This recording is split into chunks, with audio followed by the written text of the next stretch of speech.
In June, a gunman killed 9 people at the historic Mother Emanuel A.M.E. Church in Charleston, South Carolina. 6 months after the shootings, the church hosted a forum on gun violence and public health. Speakers include Johns Hopkins University professor Daniel Webster and the president of the American Bar Association. This is 3 Hours.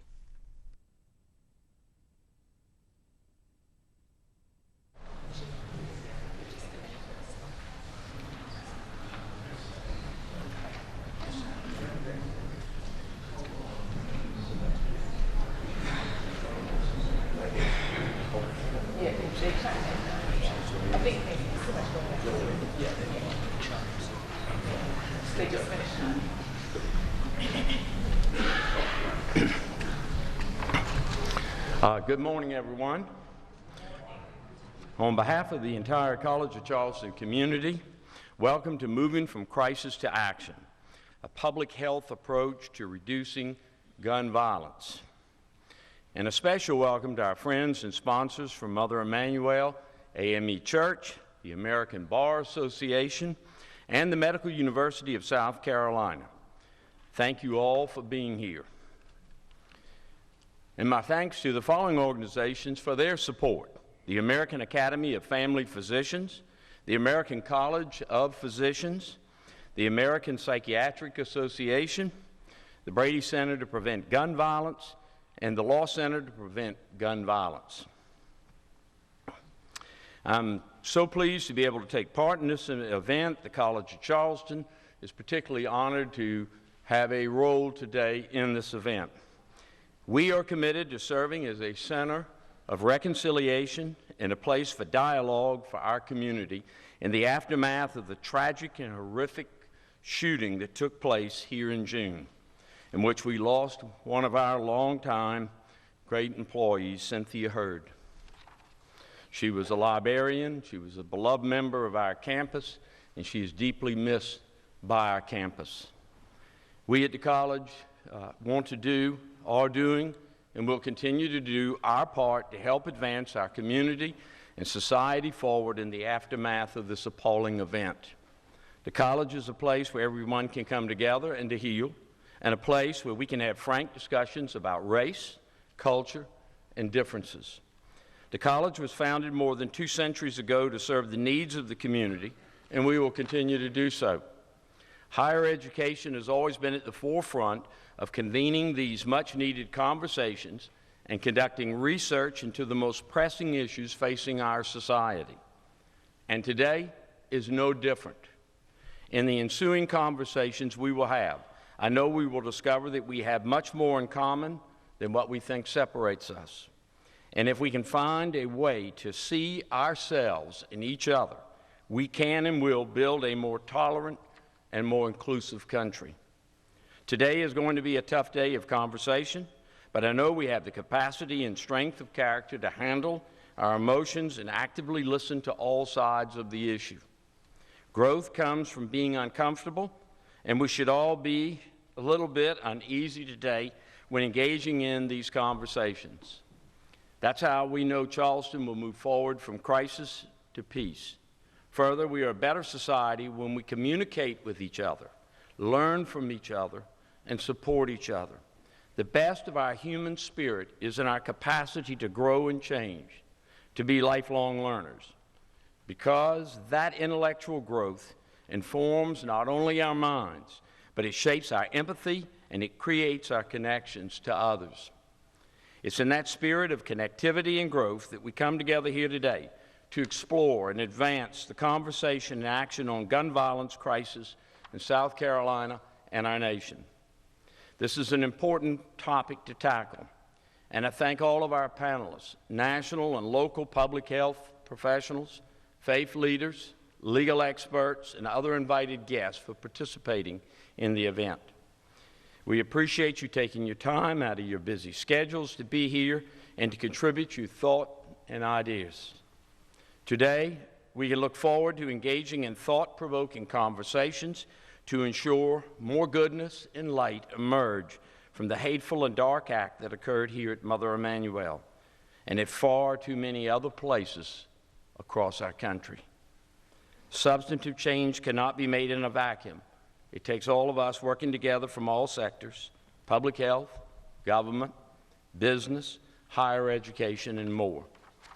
We must have a unity of purpose and a sense of urgency to act.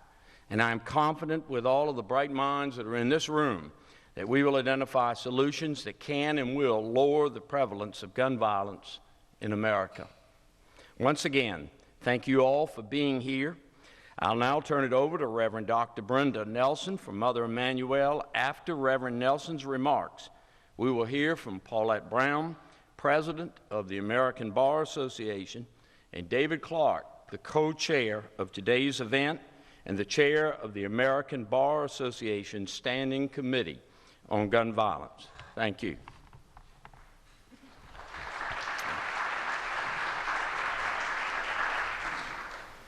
And again, good morning. Good morning. All right, I want to be sure I'm in the right place. On behalf of the Right Reverend Richard Franklin Norris, presiding prelate for the African Methodist Episcopal Church in the state of South Carolina, Mother Dr. Mary Ann Norris, our Episcopal Supervisor, the Reverend Dr. Norvell Goff Sr., presiding elder and also currently serving as the interim pastor of Mother Emanuel A.M.E. Church. The clergy, officers, and members of Mother Emanuel, it is my pleasure, it is my privilege on this morning to welcome you to Mother Emanuel African Methodist Episcopal Church, the oldest AME church south of Maryland. We are indeed humbled that the planning committee for this historical event saw fit to convene the gathering at Mother Emanuel as we, a church, a community, state, nation, and world, prepare for what I call the 6-month point in the journey from June 17, 2015. It gives us so much comfort to know that June 17, 2015 was not an event too soon forgotten by those outside of the immediate circle of the Emanuel 9 families and survivors, the Mother Emanuel AME Church, and the African Methodist Episcopal Church as a body. But instead, that the event of June 17, 2015, and the too many horrific events that have followed across the nation and the world have inspired so many across this community, state, and nation to not get stuck in crisis, but to move forward in deliberate and strategic action. We do look forward to today's conversations, the information to be shared, the wisdom to be gleaned, and finally the beginning of the development of an action plan for the reduction of gun violence. An action plan to transform the history of this community, state, and nation, a history where prayerfully we will never again have to experience the horrific acts of violence that have occurred since June 17, 2015, in the basement of the church where you are now seated. Prayerfully, we would not have to revisit the events that have occurred since June 17 in a movie theater in Lafayette, Louisiana, or at a military recruitment center in Chattanooga, Tennessee, yes, since June 17, at a work site for local television anchor persons in Virginia, or at a college campus in Oregon, at a Planned Parenthood center in Colorado, and finally at a disability center office complex in San Bernardino, California. Yes, since June 17, 2015. Please know if I or any member of the Emanuel AME Church can be of assistance to you on the day, please find us. We'll be glad to do whatever we need to do to provide for all of your needs. Know that we want your visit here to be a wonderful one, and please consider Mother Emanuel not only our home, but your home for this day. Best wishes for a wonderful day. Thank you.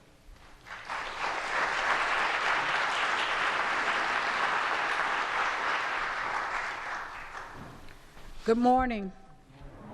Good. I'm glad you got warmed up from Dr. Nelson. Thank you, Dr. Nelson and Mother Emanuel, for allowing us to be here this morning. It is a privilege to be here with so many thoughtful people and with all of you to discuss a critical issue affecting the health and welfare of our country. I'm humbled to be here at this church, the site of bravery and grace in the face of terror and evil. Guns have become such a divisive issue in America. Gun ownership has been debated, lobbied on, and politicized. I'm not here to debate those issues. The American Bar Association has concentrated on how numerous effective measures to reduce gun violence could be enacted and enforced without in any way infringing on anyone's Second Amendment rights. Gun violence has truly become epidemic in America, as you have just heard Dr. Nelson repeat what has occurred since April. More than 33,000 people in our country die from firearms. More than 21,000 of them take their own lives with guns, and more than 11,000 are murdered by guns, and there are more than 500 accidental deaths caused by firearms. In addition, more than 80,000 Americans suffer non-fatal gun injuries every year. Children and young people in particular are prone to gun violence. In 2013, people under the age of 25 accounted for 36% of all firearm deaths and injuries. This is clearly an issue affecting the public health of our nation. The people of Charleston know it all too well. And no one here or anywhere in our country should accept these statistics as business as usual, or feel there is nothing that can be done to effectuate change. For nearly 50 years, the American Bar Association has acknowledged the devastation caused by gun violence and expressed strong support for meaningful reforms to our nation's gun laws. Since 1965, the ABA House of Delegates has considered and approved nearly 20 separate resolutions aimed at reducing firearm-related deaths and injuries, which have included a variety of policy recommendations. In 2014, the ABA put on 3 gun violence programs from a public health perspective, looking at gun violence as a public health problem and addressing solutions. The ABA is also involved in school-related programs which include peer mediation. This program today is another step in the ongoing cooperation between medical professional organizations, public health associations, and the legal profession to focus on the toll of that gun violence possesses in our community and its health-related issues, and importantly, to discuss what it is that we can do about it. We don't want to leave here today without some viable solutions as to how we can curb this trend in gun violence. We know that our role as the nation's preeminent legal organization, we seek to educate its members as well as the public at large about the true meaning of the Second Amendment. Earlier this year, the American Bar Association joined with the American College of Physicians and 7 other health professional organizations to issue a series of recommendations in a paper, Firearm-Related Injury and Death in the United States, a call to action from 8 health professional organizations and the American Bar Association. It's been published in the Annals of Internal Medicine. The ABA has confirmed that the recommendations are constitutionally sound and do not interfere with the Second Amendment in any way. The paper stressed a number of points and how related violence is a major public health problem, and called for requiring more robust criminal background checks for all firearm purchases. And as we look to common sense approaches for civilian use, manufacture, and sale of large capacity magazines, firearms, which features are designed to increase their rapid and extended killing capacity, we need to look for solutions and make decisions based upon the best possible evidence. The American Bar Association believes that the recommendations set forth in this paper provide a path forward to help stem the tide of gun violence in America. More than 30 healthcare and consumer organizations have endorsed the recommendations so far, and we are obviously looking more in that regard. We hope that at the end of the day, that we can all walk away knowing that each of us has contributed something significant to help to reduce the incredible, extraordinary gun violence in this country like no other place in the world. And now it's my pleasure to introduce David Clark, Chair of the American Bar Association Standing Committee on Violence, and who has been recognized as a national leader in civil justice reform. As chair of this important commission, David has helped both lawyers and the public understand the controlling law, including the law under the Second Amendment. He has helped establish coalitions for the purpose of educating the nation's communities about sensible and lawful policies on the sale, ownership, and possession of firearms. Please welcome David Clark.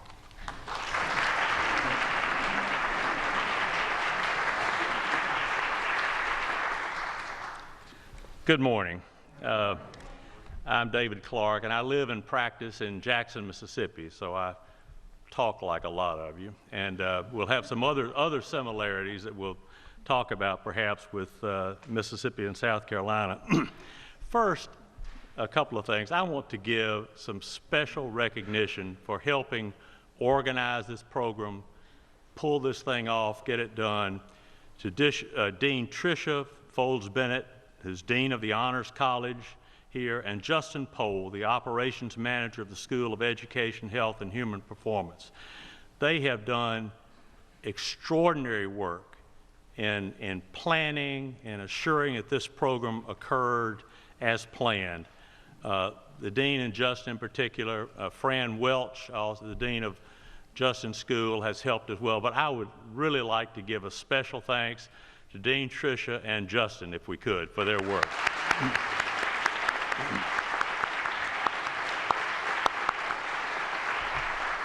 I want to mention one other thing. There will be, after this program today, there will be a service, an ecumenical service in this sanctuary starting at 6 o'clock.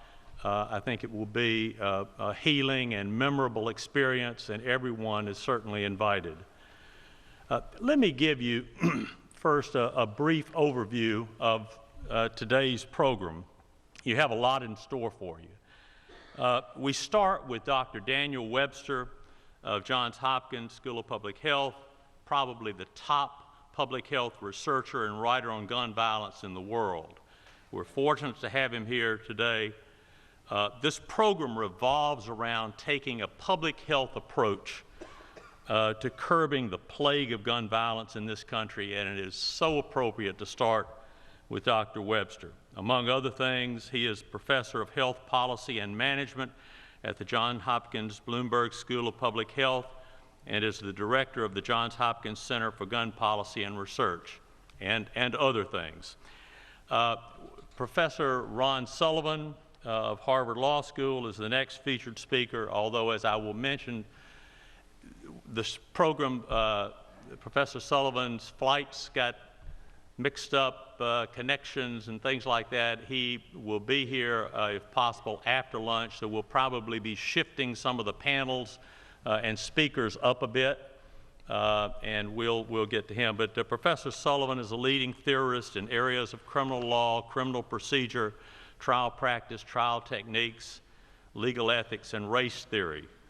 He is the faculty director of the Harvard Criminal Justice Institute and the Harvard Trial Advocacy Workshop. Without meaning to slight anyone, but running out of time, I encourage you to look at everyone's bios on the website. But I will add just a brief mention to some of the, and certainly not all of the local and regional authorities in public health and medicine. In addition, you'll also hear from the president of the American College of Physicians, the president of the American Academy of Family Physicians, and I might mention these groups in particular are helping lead the effort, the renewed effort of the medical community in seeking to curb gun violence and try to have something done about that. And I'll speak to those two organizations in particular. We're fortunate to have their presence here on the program. We have the legal director of the Law Center to Prevent Gun Violence, the coordinating attorney for Lawyers for a Safer America at the Brady Center to Prevent Gun Violence, the general counsel of the Coalition to Stop Gun Violence, the founding chair of the Department of Public Health Sciences at the Medical University of South Carolina, the executive director of Heeding God's Call, a faith-based and grassroots movement to prevent gun violence, and other notables. There will be others. Let me now, if I may, pose some questions to help us think. These are some questions that we may have had coming in questions that will arise during the program, questions that we hope we can answer a lot of. And in this program, and also in the vast body of research, there's a huge amount of research out there, in large part due to Dr. Webster and his team at Johns Hopkins and others, but there is so much evidence-based research and study that has been done on gun violence and ways that are being used to help curb gun violence in different places, the effectiveness of those measures. Samples of some of those are on the website. If you go to the event website for this program, under resources, you will see a number of those articles.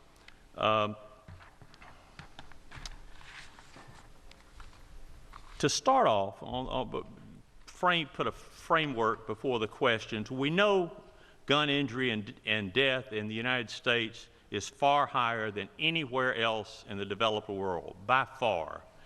Over 30,000 gun deaths each year, over 60,000 injuries. Think about that. Some of those debilitating, horrible injuries. 30,000 plus 60,000. That's about 90 a day. 90 every day. We think of some mass shootings, we don't think about the 90 a day deaths from guns in the United States. More people have died in the U.S. just in the last 4 years than the number of American soldiers that died in Korea, Vietnam, Afghanistan, and Iraq combined. Think about that. Korea, Vietnam, Afghanistan, Iraq combined. 4 years. The last 4 years, take the 4 years before that, the 4 years before. It's stunning. The questions, why does this happen? Does it have to happen? Why did the murders occur in this church almost 6 months ago?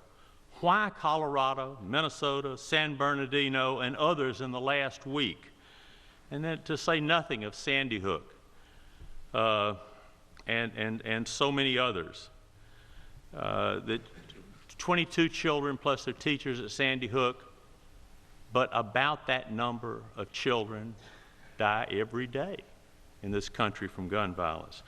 Why are South Carolina's gun violence rates, like my own state of Mississippi's, so much higher than most other states? There'll be some handouts, I think they're being copied, that'll be at the back of the room later this morning, just indicating it's something we don't think about in a state like Mississippi or South Carolina, how high the death toll is from gun violence. We can't stop all the gun deaths, we know that. But if there are things we can do to stop many of them, shouldn't we try? Don't we have to try if there's something we can do? 20%, cut out 40%, 50%, that's up to 15,000 lives a year just with that reduction. What about the public health research on the subject? What does existing research into gun violence, its causes and effects tell us? Does such research point to factors, including laws, that influence the levels of gun violence in different states, in different societies? What does the research show happens to levels of gun violence, including gun violence by criminals, when gun safety laws are passed? Does the research show that laws designed to keep guns out of the hands of high-risk people make a difference? Do laws make a difference? That even criminals respond to gun safety laws? And if that is what all of the research says and concludes, why do some people keep saying laws can't help? They won't make any difference. Do more guns mean less violence? We've heard that from some. What does the verifiable, real research say? Is there any legitimate, real research, any evidence that shows having guns everywhere reduces gun violence or any kind of violence?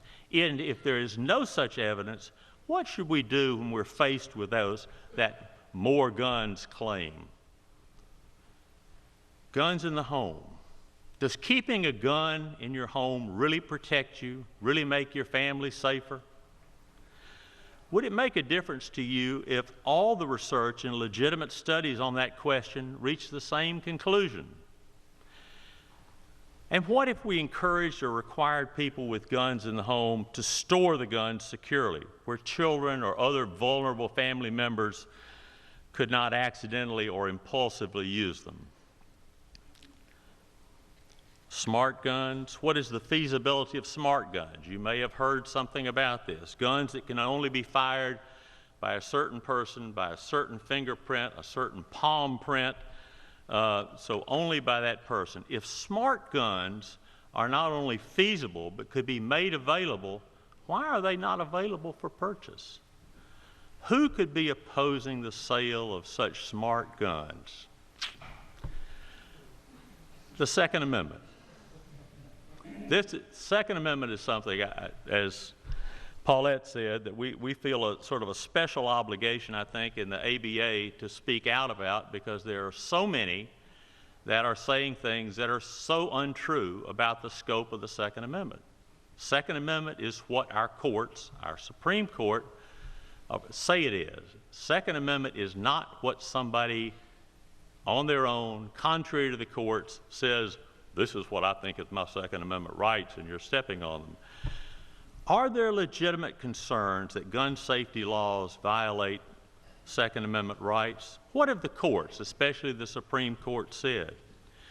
What do we do when the courts have said almost all measures to control gun violence are constitutional, yet a vocal group continues to say every restriction related to guns violates my Second Amendment rights?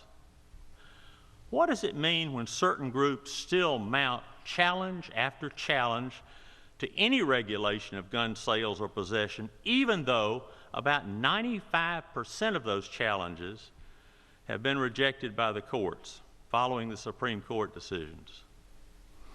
Do most laws designed to keep guns out of the hands of high-risk people even have anything to do with the Second Amendment, much less violate somebody's rights? Public opinion and polls.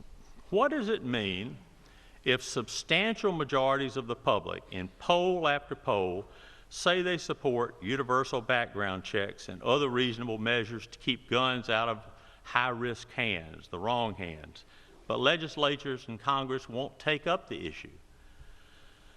What if substantial majorities of gun owners themselves, what if they say the same thing? What if those numbers come in, and there will be some very recent November 21, 22 poll, some of the results put out in the back later. Why can we not do anything if a substantial majority of everyone, of gun owners, of Republican gun owners, say they want to do something about it? The most frequent issue, let me mention this because you probably know this, but it's been talked about a lot, and we hear about background checks. And let me just put this in context. Background checks are required for purchases from federally licensed gun dealers. Those are, by research, including some recent research, about 60% of gun sales. Those are initial gun sales. Those have background checks on them. That doesn't mean that somebody won't catch a forged ID. It happens all the time. But what about that other 40%? That means that somebody can buy a gun in a federally licensed gun shop, walk right around the corner, or buy 10 guns, walk right around the corner, sell it to somebody else. No questions asked, no ID, no background check. Why is it that neither, so one of the things that has been asked for, and you'll be hearing about this, it's called universal background checks. That just means expanding the background check from that federally licensed dealers to all gun sales, gun shows, private gun sales. Why is it that neither federal law nor South Carolina law nor Mississippi law prohibits a person who is on the terrorist watch list from buying a gun? Who could possibly challenge that? But it's being challenged. And you know the usual suspects. Why is it that the same politicians who demand tougher background checks for all Syrian refugees, now it takes about 2 years, also oppose any background checks for somebody buying a gun? The race and guns, who suffers the most from gun violence? What group in our society knows from firsthand experience why keeping guns out of the wrong hands and the hands of high-risk people is so important? Why would lawmakers not agree on a provision that provided that background checks must be completed and passed before a person may buy a gun? That's not the law now. If they haven't completed it in 3 days, they can sell the gun, whether it's a terrorist, convicted felon, or whatever. This, of course, is something that you in South Carolina and Charleston know in particular, because the 3 days had passed for Dylan Roof in buying the gun that he used in his church, although he should have been prohibited from buying a gun. Research. Why is there not more research by agencies such as the Centers for Disease Control into the causes and possible remedies for gun violence? We know that certain groups oppose any funding for any research into gun deaths and violence, such as research by the CDC. What is the resistance to research, to knowing more about the problem? What is that? What's the logic there? Ask them, ask your congressman. Why is the gun industry, through its influence on Congress, so opposed to the CDC's being allowed to study the causes and effects of gun violence? Even when it is more deadly, gun violence is more deadly than other types of injuries the CDC does study. Does this all have to continue? Are we doing anything? There was a op-ed by Nicholas Kristof in the New York Times yesterday that says we're not really even trying. We're not pushing hard enough. What can we do? We can't prevent all gun deaths, we know that. What can we do to bring down the risk, bring down the numbers?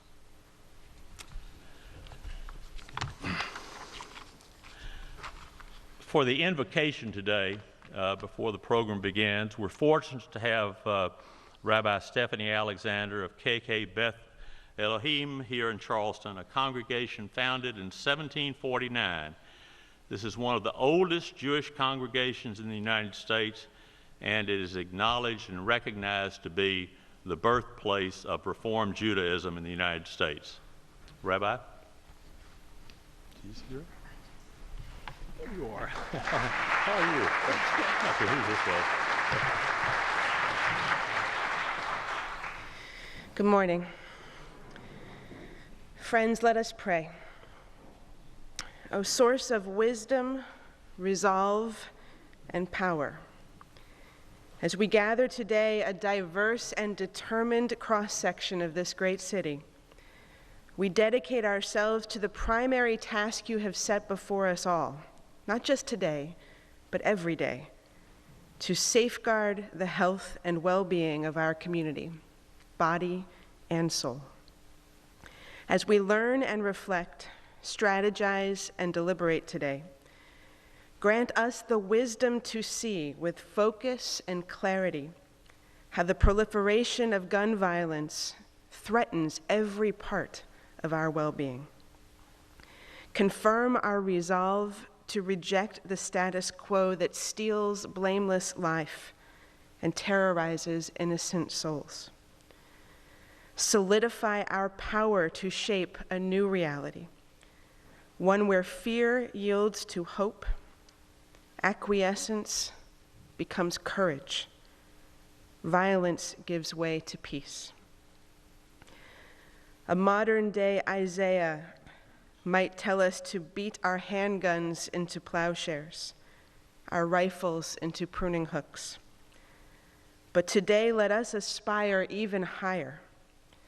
As the Israeli poet Yehuda Amichai has written, don't stop after beating your weapons into plowshares. Don't stop. Go on beating and make musical instruments out of them. Whoever wants to take life again will have to turn them into plowshares first. Friends, let us pray, but not too long. More crucially, let us act. And if you're so inclined, I invite you to say, Amen.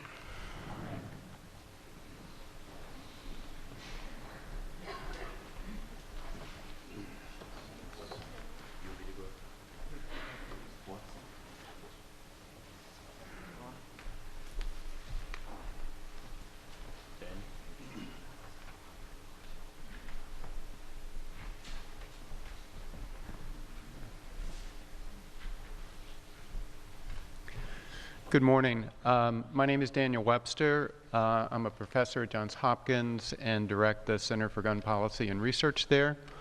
It is a great honor to be with you today, to be in this sacred place and to talk about solutions to gun violence.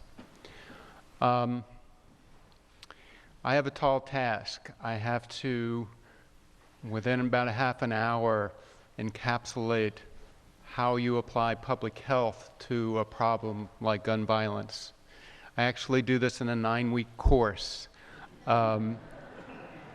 So if you miss anything here, you can sign up for my class. It starts in January. I would love to have you participate. I can't really see if my slides are up. Are they up? Okay.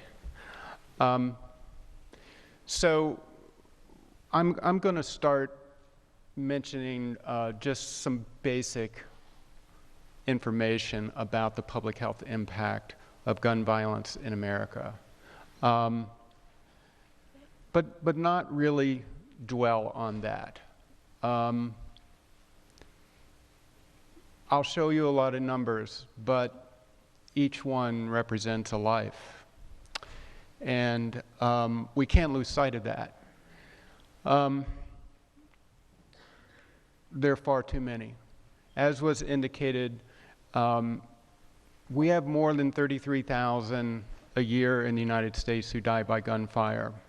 What most people don't realize that almost 2/3 of those are by suicide, which is a very preventable type of death.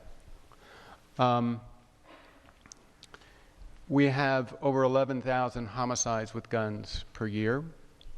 When you look at non-fatal injuries to gun violence, you see very few that are self-inflicted.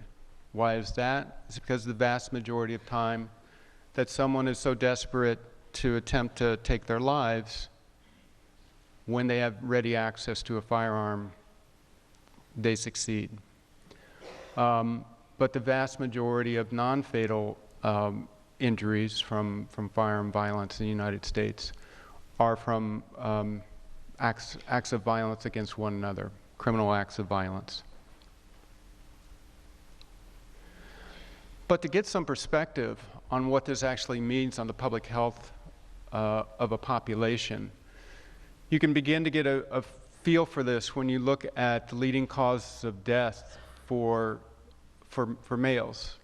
I should say right out of the gate that gun violence in America is very much a male phenomenon, very much a male phenomenon. We could spend a whole day just talking about that. But for young males, ages 15 to 24, it's the leading cause of death. And for the age group just above that, young adults, males, it's the second leading cause of death. We in public health know that there's really great disparities in life expectancy across racial lines for a vast number of reasons, racism being one. The second leading cause of that disparity for men is firearm homicide. So it has enormous impact on the health of populations, particularly male populations. Of course, females are very impacted not only as victims, but as survivors of who've lost loved ones. I'm going to now talk about public health. What does public health bring to this problem? When I started as a doctoral student in public health at Johns Hopkins in the late 1980s, it was at a time where gun homicide, particularly involving youth, was really skyrocketing. It was going up at a rate we'd never seen before. And public health rose to the challenge then. And quite honestly, well, I think there were a lot of good ideas and perspectives that public health brought at that time. I think we were kind of feeling our way around. What does it really mean to approach this as a public health problem? I think we've come a long way since then, but I still think we're struggling. Some individuals, some colleagues want to talk about the public health approach more in terms of what it is not, which is it is not a law enforcement or criminal justice type of approach. It is one that is rooted in prevention, in changing conditions in communities, in families. But I, for one, feel quite strongly that law enforcement, the right type of law enforcement, is very consistent with public health approaches. And with the right type of law enforcement, we've had very substantial gains in a number of important public health crises, including drunk driving. Oh, sorry. I'm a little bit handicapped because I'm not able to see my slides. But let me mention some key models, in essence, of how to think about this problem that come from public health.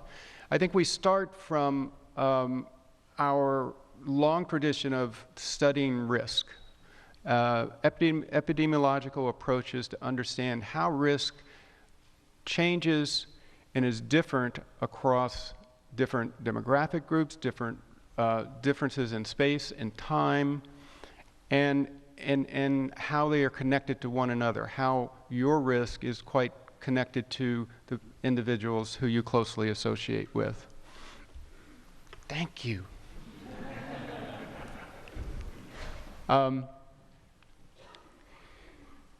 Another important perspective that public health has brought to this is a focus on what people in injury control, which is kind of where I grew up into public health, refer to as the agent of injury. And here, of course, we're talking about guns. What can we do to make guns less lethal, make them less available in high-risk context? A very productive way to look at this problem that has been adopted by criminologists as well as in public health is to recognize how gun violence in particular acts like a social contagion. It quite commonly looks very much like an infectious disease. It populates among close social networks. It will escalate just like an epidemic of an outbreak of an infectious disease very commonly. And at the appropriate time with appropriate interventions also reduces at sometimes a similarly rapid manner, which really not only gives us insights into how we might prevent gun violence, but also gives us hope about that downward slope. Finally, as I mentioned before, we have a long tradition in public health of applying laws to protect health and safety, to create safer environments. And I think that is clearly needed to, if we're going to have a large impact in gun violence in the United States. And we're also going to have to be able to change social norms with the right type of persuasive measures. And again, we've had great success in a number of different domains in public health. We need to try to apply those to the problem of gun violence. I'm now going to just sort of walk you through some some examples, but first just sort of lay out how I envision what I think was mentioned earlier, is how do we visualize a different reality of where we are now with gun violence? For me, it's not actually that hard. And I think that we've actually been conditioned to believe that gun violence is not solvable in America. We see on such a regular basis horrific acts of gun violence. It's not hard to find that every single day. But we cannot see when effective policies and programs are put in place and people are saved, or that act of gun violence was prevented. That does not show up in our news. So we have to apply the right kind of research to try to examine whether we can see reductions when we apply some of the principles that I just talked about. When it comes to gun policy, I believe we are going to make the biggest gains in reducing gun violence by applying attending to two key ideas and really values. One has to do with our standards for legal gun ownership. This is something we're going to delve into much more in depthly in the panel following my discussion. But currently, I believe there's good evidence that our standards for legal gun ownership are too low. Secondly, the idea and accountability and value of accountability. Our gun laws, by and large, at the federal level and in many states, including South Carolina, are written by people with interest in reducing accountability. Reducing accountability.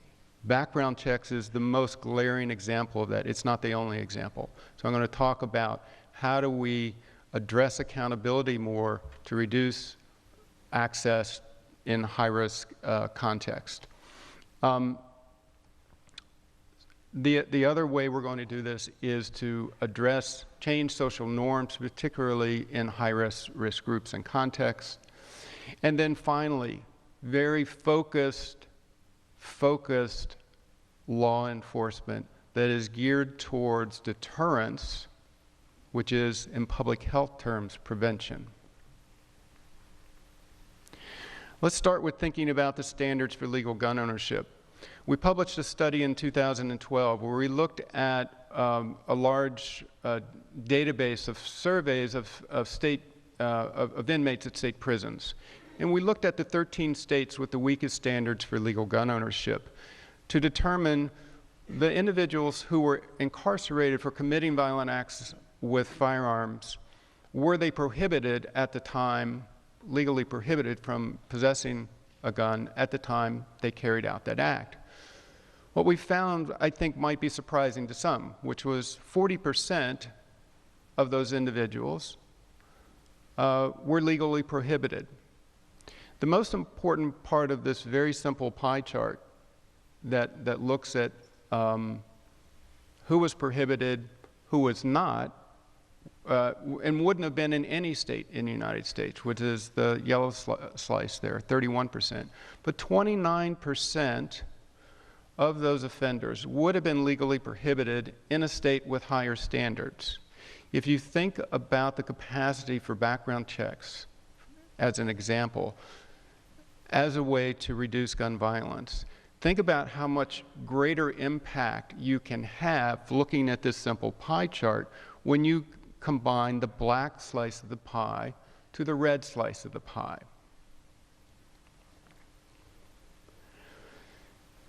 Underlying this is a really important thing that we can't lose sight of just in the epidemiology of homicide. What you're looking at now, and I'm sorry you're not going to be able to see the numbers on the bottom axis there, that's the age of offenders. These are age-specific homicide offending rates.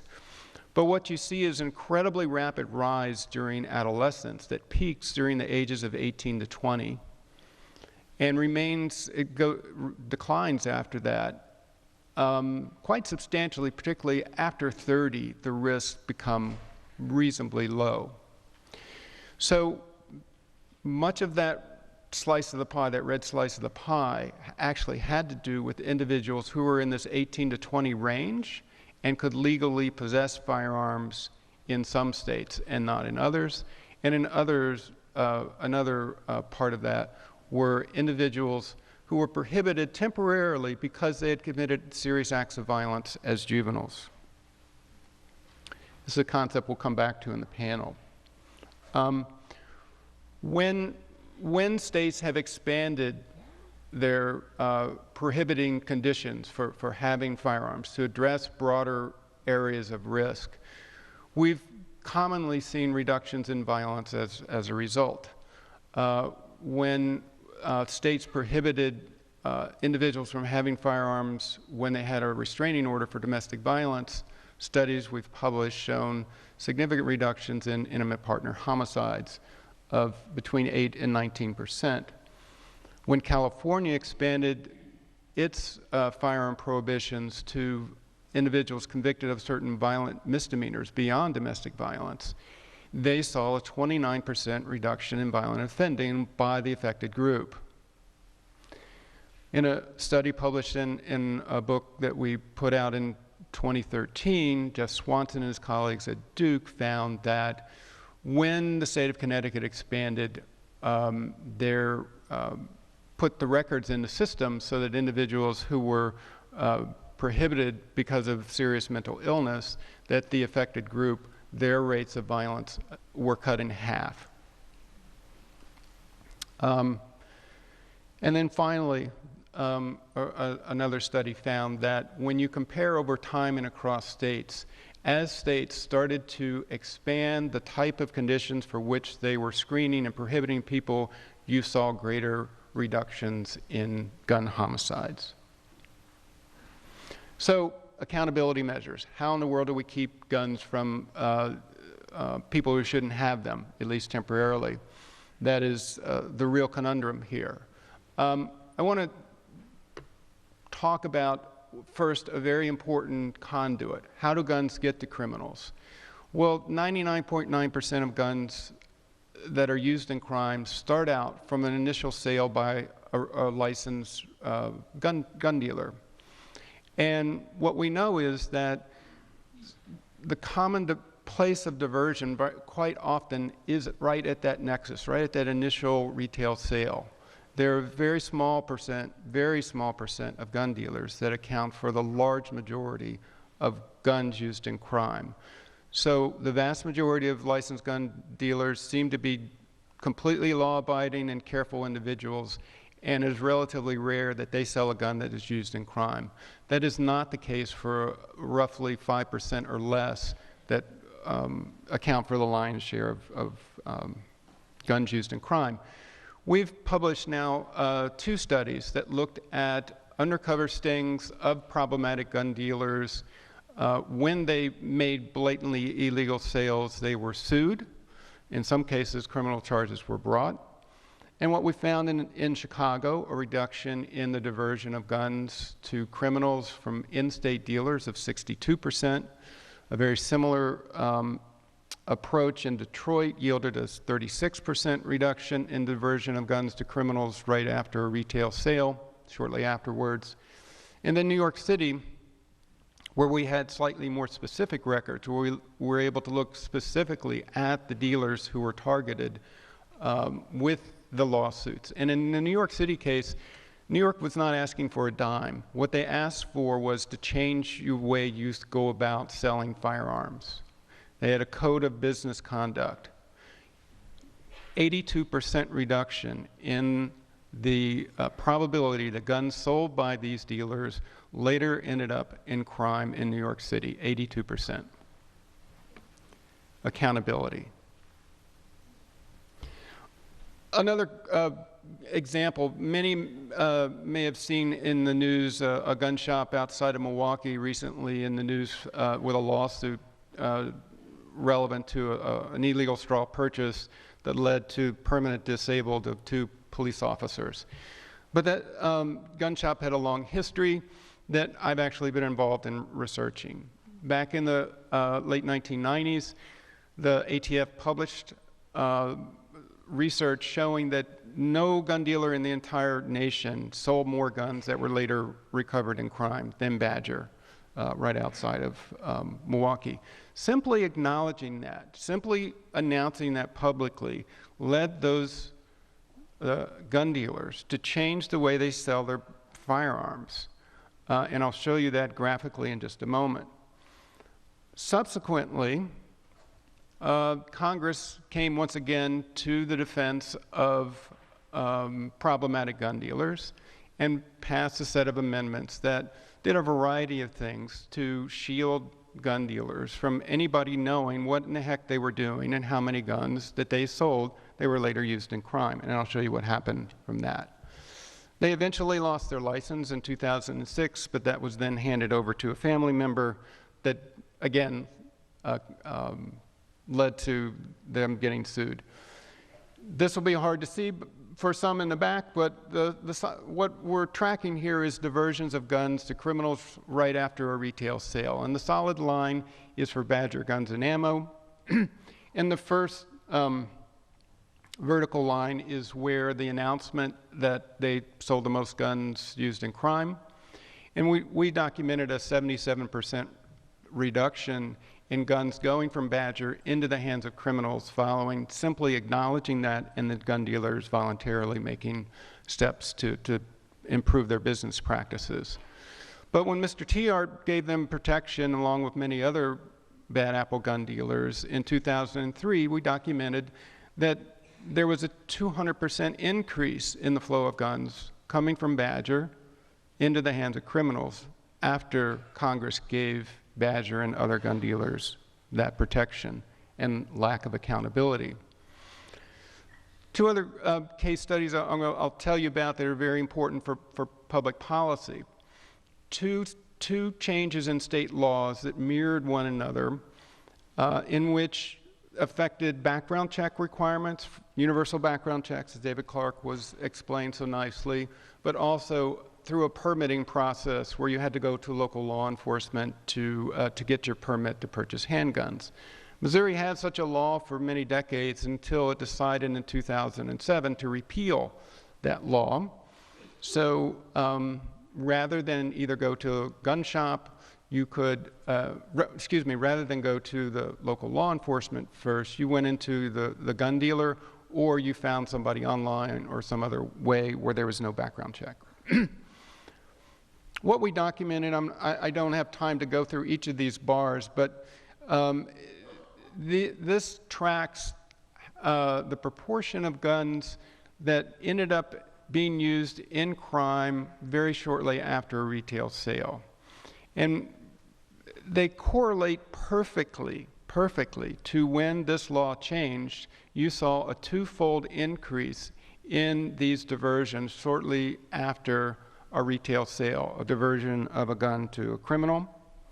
Similarly, what we tracked here is the percent of guns used by criminals that originated within the state of Missouri, the red line, versus the yellow line of guns that originated from other states.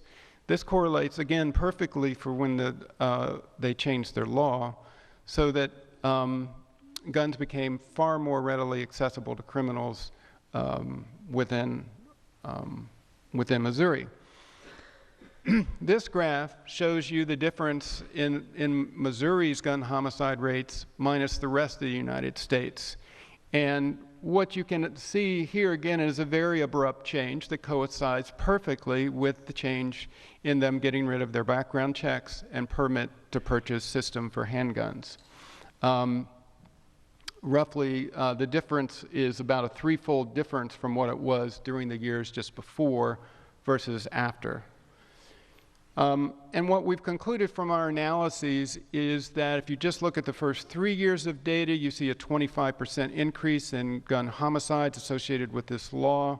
When we very recently, within the past month, extended it out to 2013, we find an 18% increase that is very highly statistically significant. And we ruled out a very long list of alternative explanations for this increase. We've also documented a 16% and statistically significant increase in suicides by guns. The mirror image of this experience occurred in Connecticut back in 1995, October 1995. They adopted comprehensive background check requirements, universal background check requirements for handguns, and a permit to purchase licensing system. In a study we published earlier this year, we estimated a 40% reduction in homicide rates for, in which a firearm was used. No change in homicides by other means. And in a separate study also published this year, we documented a 15% decrease in suicides with guns associated with that law change in Connecticut. Briefly, I want to talk about a very important public health model. Now goes under the brand name of Cure Violence, started by Gary Slutkin at University of Illinois Chicago, an epidemiologist with a stellar background in infectious disease control before he took on gun violence. What this program looks like is it identifies the most high-risk places and the highest risk individuals for being involved either as a victim or a perpetrator of gun violence. They do outreach to those individuals with individuals that they refer to as credible messengers. These are individuals who typically are from those same communities and previously had some involvement in gangs or crime, but have turned their lives around. One of the key things that they do is they serve as role models for how you deal with conflict without using a gun, and they help to mediate disputes, whether they're between individuals or groups, gangs, crews, whatever you want to call them, so that they can be resolved without loss of life. I've studied, pardon me, I've studied this program in Baltimore. We've seen great success with that. Not in every single site, but in most sites, we've seen reductions in either homicides or non-fatal shootings or both. I'm just completing some analyses, looking over a dozen years in Baltimore, a variety of kind of interventions applied there, mostly law enforcement, along with the Cure Violence model. The only thing I'm currently seeing that has consistently or significantly reduced gun violence is this public health approach from gun violence, from Cure Violence, excuse me.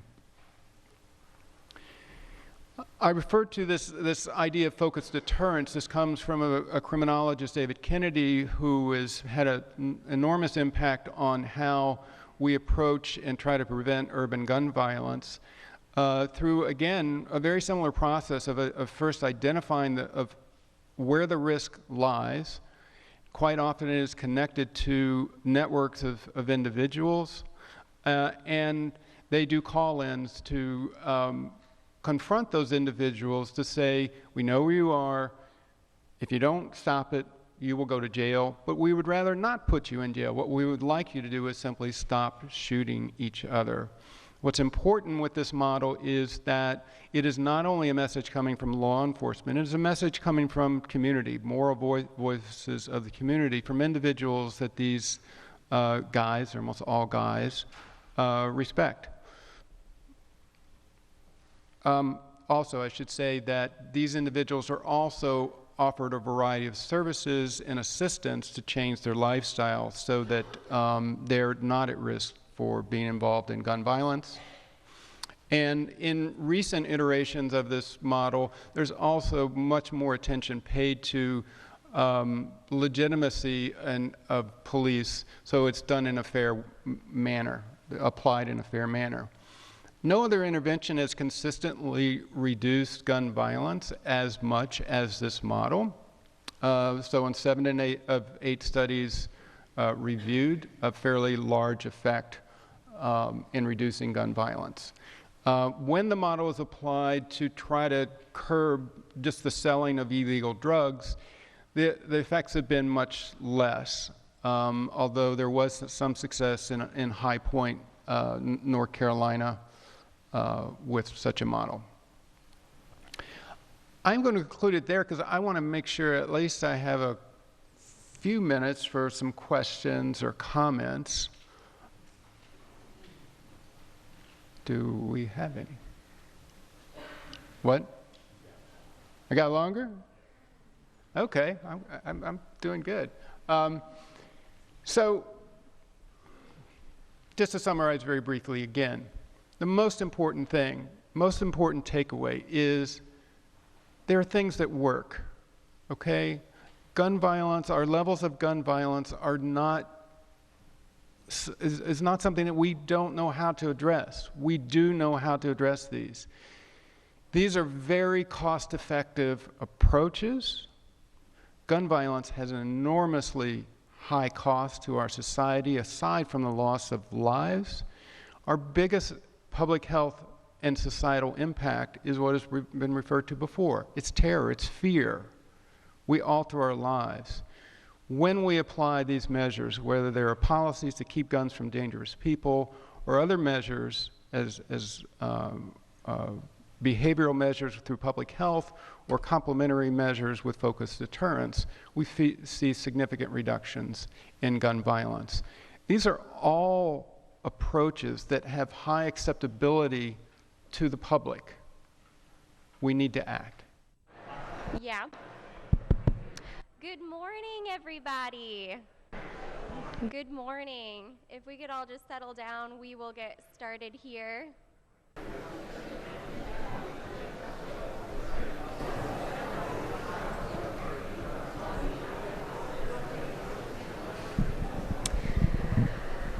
Good morning. My name is Kelly Ward. I am the General Counsel at the Educational Fund to Stop Gun Violence, a nonprofit based in Washington, D.C., devoted to reducing gun violence in America. I am so hopeful looking out at this crowd to see so many people, and it's because this community is your home. And when myself and my fellow panelists leave later today, you will all be here. So it's your job in the audience to be the conversation starters and the demanders of change. And I think that you will all be doing that very well. So thank you for being here today and for being concerned about your community. We're going to kick off our panel here today with Daniel Webster, whom you've already met. Next, you'll be hearing from Dr. Lisa Gold, who is a clinical and forensic psychiatrist. She's a clinical professor of psychiatry at Georgetown University School of Medicine and the editor and contributing writer to a recently published book called Gun Violence and Mental Illness. Next, you'll be hearing from Bill Nettles, who's the U.S. Attorney for the District of South Carolina. And finally, you'll be hearing from me again to talk about some removal practices. If you have any questions, we will be taking questions at the end of the panel. There will be note cards for you in the audience, so please write down any questions that you have. There will be student volunteers walking throughout the church collecting those. So we'll be reading them and answering all of your questions at the end of this panel today. So without further ado, I will turn it over to Dr. Daniel Webster.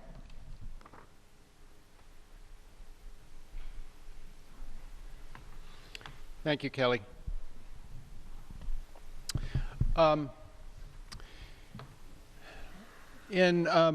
believe it was March of 2013, following the tragedy at Sandy Hook Elementary School, some colleagues got together.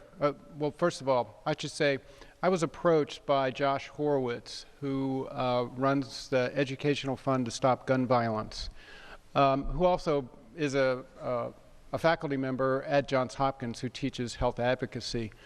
And he proposed that we convene a group of individuals around the question about mental illness and gun violence and what can be done. I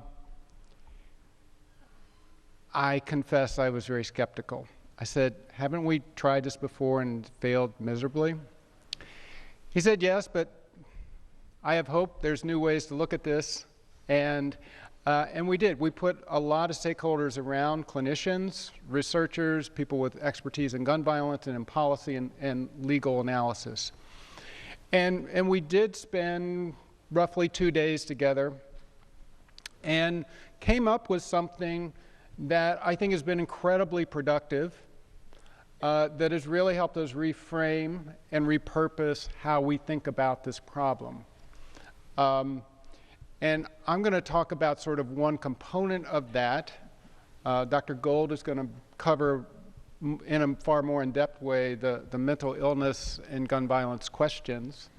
But what this group that I thought couldn't agree on anything actually was almost unanimous in their agreement, is that we are going to save more lives and have a bigger impact on reducing gun violence, not by focusing on someone's diagnosis, but focusing on their behavior.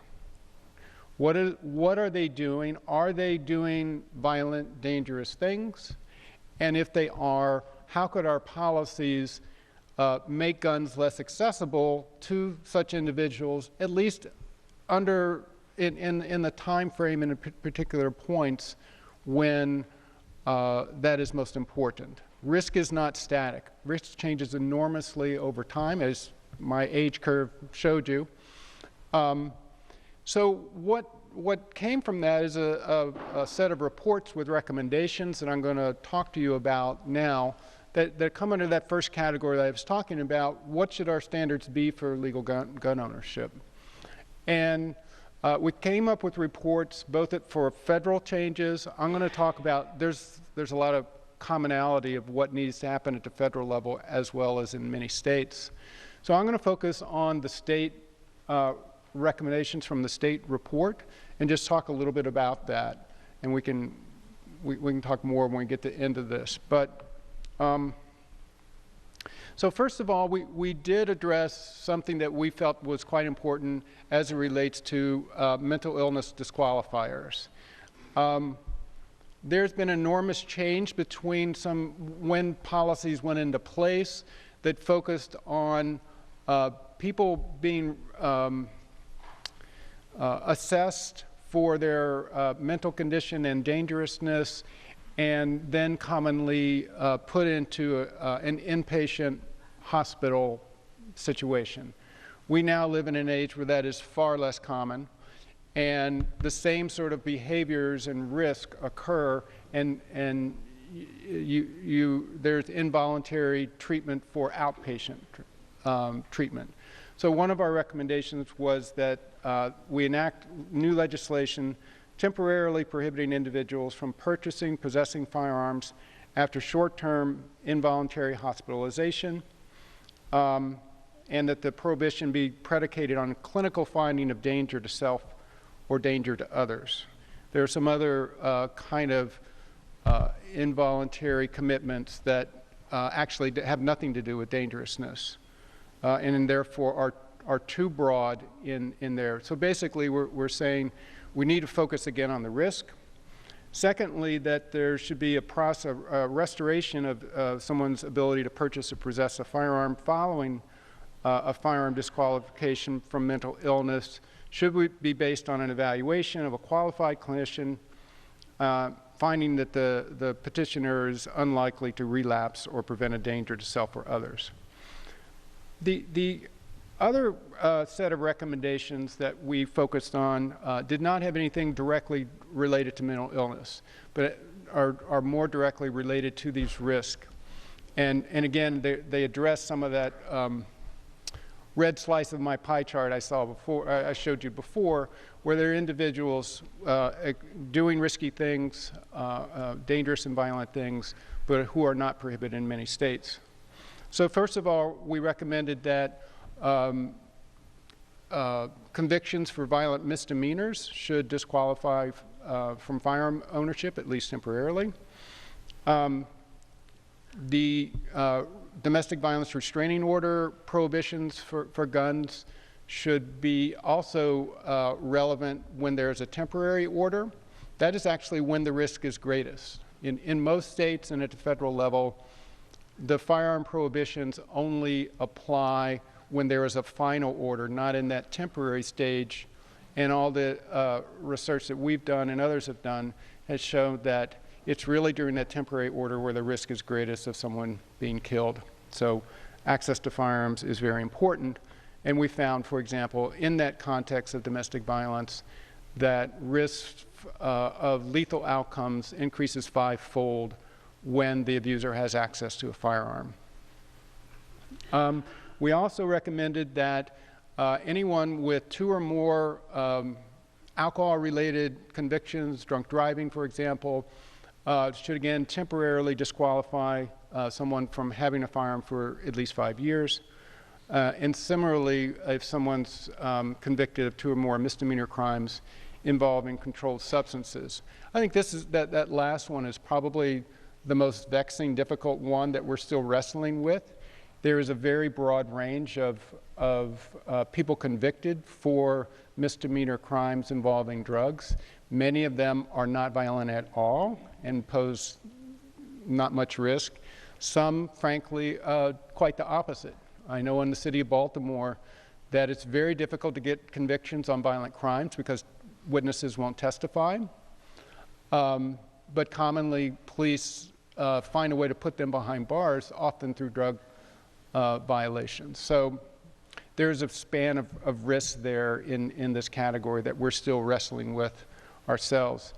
The final area of recommendations that the Consortium for Risk-Based Policy put out was something that we, in shorthand term, called gun violence restraining orders.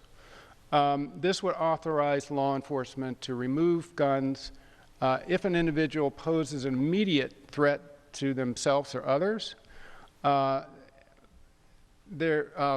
Police are well versed in this use of force continuum and may apply some sort of risk or lethality assessment to judge these particular situations, and they can do so without a warrant. But importantly, we suggest that a new civil restraining order process be created to allow private citizens, when they see something going on with someone that clearly appears to head toward danger, whether it's a mass shooting, a suicide, or other act of violence, that they be able to petition the court, just like someone for domestic violence could, to temporarily remove firearms from the individual in question. Again, it's very similar processes that include a temporary order as well as a long-term order after there's been a hearing for that. California now is the first state to adopt a gun violence restraining order, and other states are considering this as well. Those are the main things I wanted to cover. I think that there are also certainly other potential types of offenses that we could talk about that identify individuals at high risk that we haven't gone into. Juvenile offenses, for example, can be real risk indicators during, at least into the young adult period, where that risk is greatest for homicide involvement. So that's what I was going to cover. I'm going to have Dr. Gold come up and talk about the mental illness and gun connections and where they're not connections.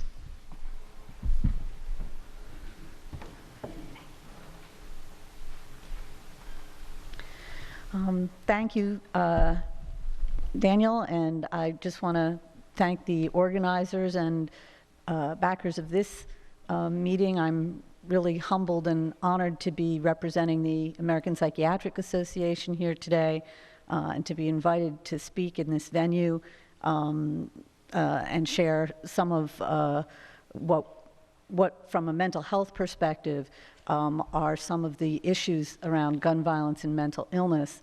I'll start off by saying that one of the last questions or speakers at Daniel's presentation talked about myths related to gun violence. And one of the biggest myths that's propagated primarily by a combination of politicians and media coverage, some of it intentionally, some of it not intentionally, is that there is a very robust connection between mental illness and gun violence. And when they say gun violence, what they're talking about are the tragic kinds of mass shootings, such as the one that happened here, and those that are happening with increasing frequency around the United States.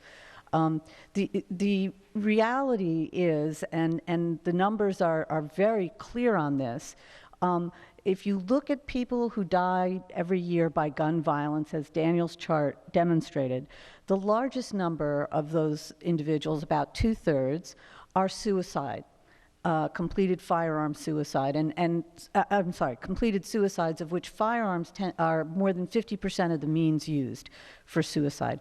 Many of those people, in fact, the great majority of those people, anywhere as many as 90% of those people do have a psychiatric diagnosis, and we know that suicide is a preventable problem, but that's not the problem that's being discussed when people say gun violence and mental illness. You rarely hear anyone say that it's suicide. What you're hearing about is homicide, and particularly mass shootings. If you look at the homicide statistics, firearm homicides, almost none are related to mental illness, individuals with mental illness. And the mass shootings, believe it or not, and I also often get a lot of pushback on this, clearly some of the individuals who have perpetrated mass shootings do have active serious mental illness, but many of them do not. And statistically, mass shootings, if they happen to you, it's 100%, right? So statistics don't help when people are grieving or have suffered a loss or an injury related to a mass shooting. Overall, however, statistics demonstrate that less than 1% a year of homicides, firearm homicides, are committed in mass shootings. And statistically, these shootings are so rare that it's not possible to generalize, because there's such a low number of them, regarding mental illness. Clearly, there are some individuals who do have active mental illness at the time of these shootings, but clearly there are some who do not. And by focusing on the mental illness piece, it's both politically and socially expedient. Politically, in the sense that it allows our elected officials not to talk about firearms and firearm regulation, and to ignore the iceberg, the tip of to focus on the very tip of the iceberg that's sticking out above the water, and ignore the 99% of the iceberg that's below the water. So that's the political expedience, because it's very difficult for politicians to, I don't know if they don't grasp it, or if they are intentionally, they get funding from the NRA or whatever it is. I'm not an expert on how politicians work. But socially, again, if we're going to talk about firearms and suicide, we have to talk about suicide. And suicide and mental illness are both highly difficult subjects for people to talk about. They're socially stigmatized in many ways. There's a very negative stereotype.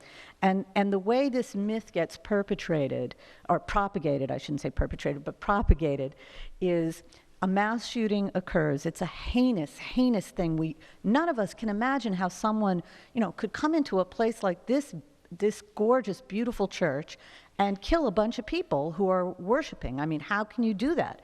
So that person must be crazy. And that makes sense, because we know that crazy people are dangerous. So it must be mental illness, and that's what gets reinforced whenever there's a mass shooting. One of the first things that is questioned is the mental illness history.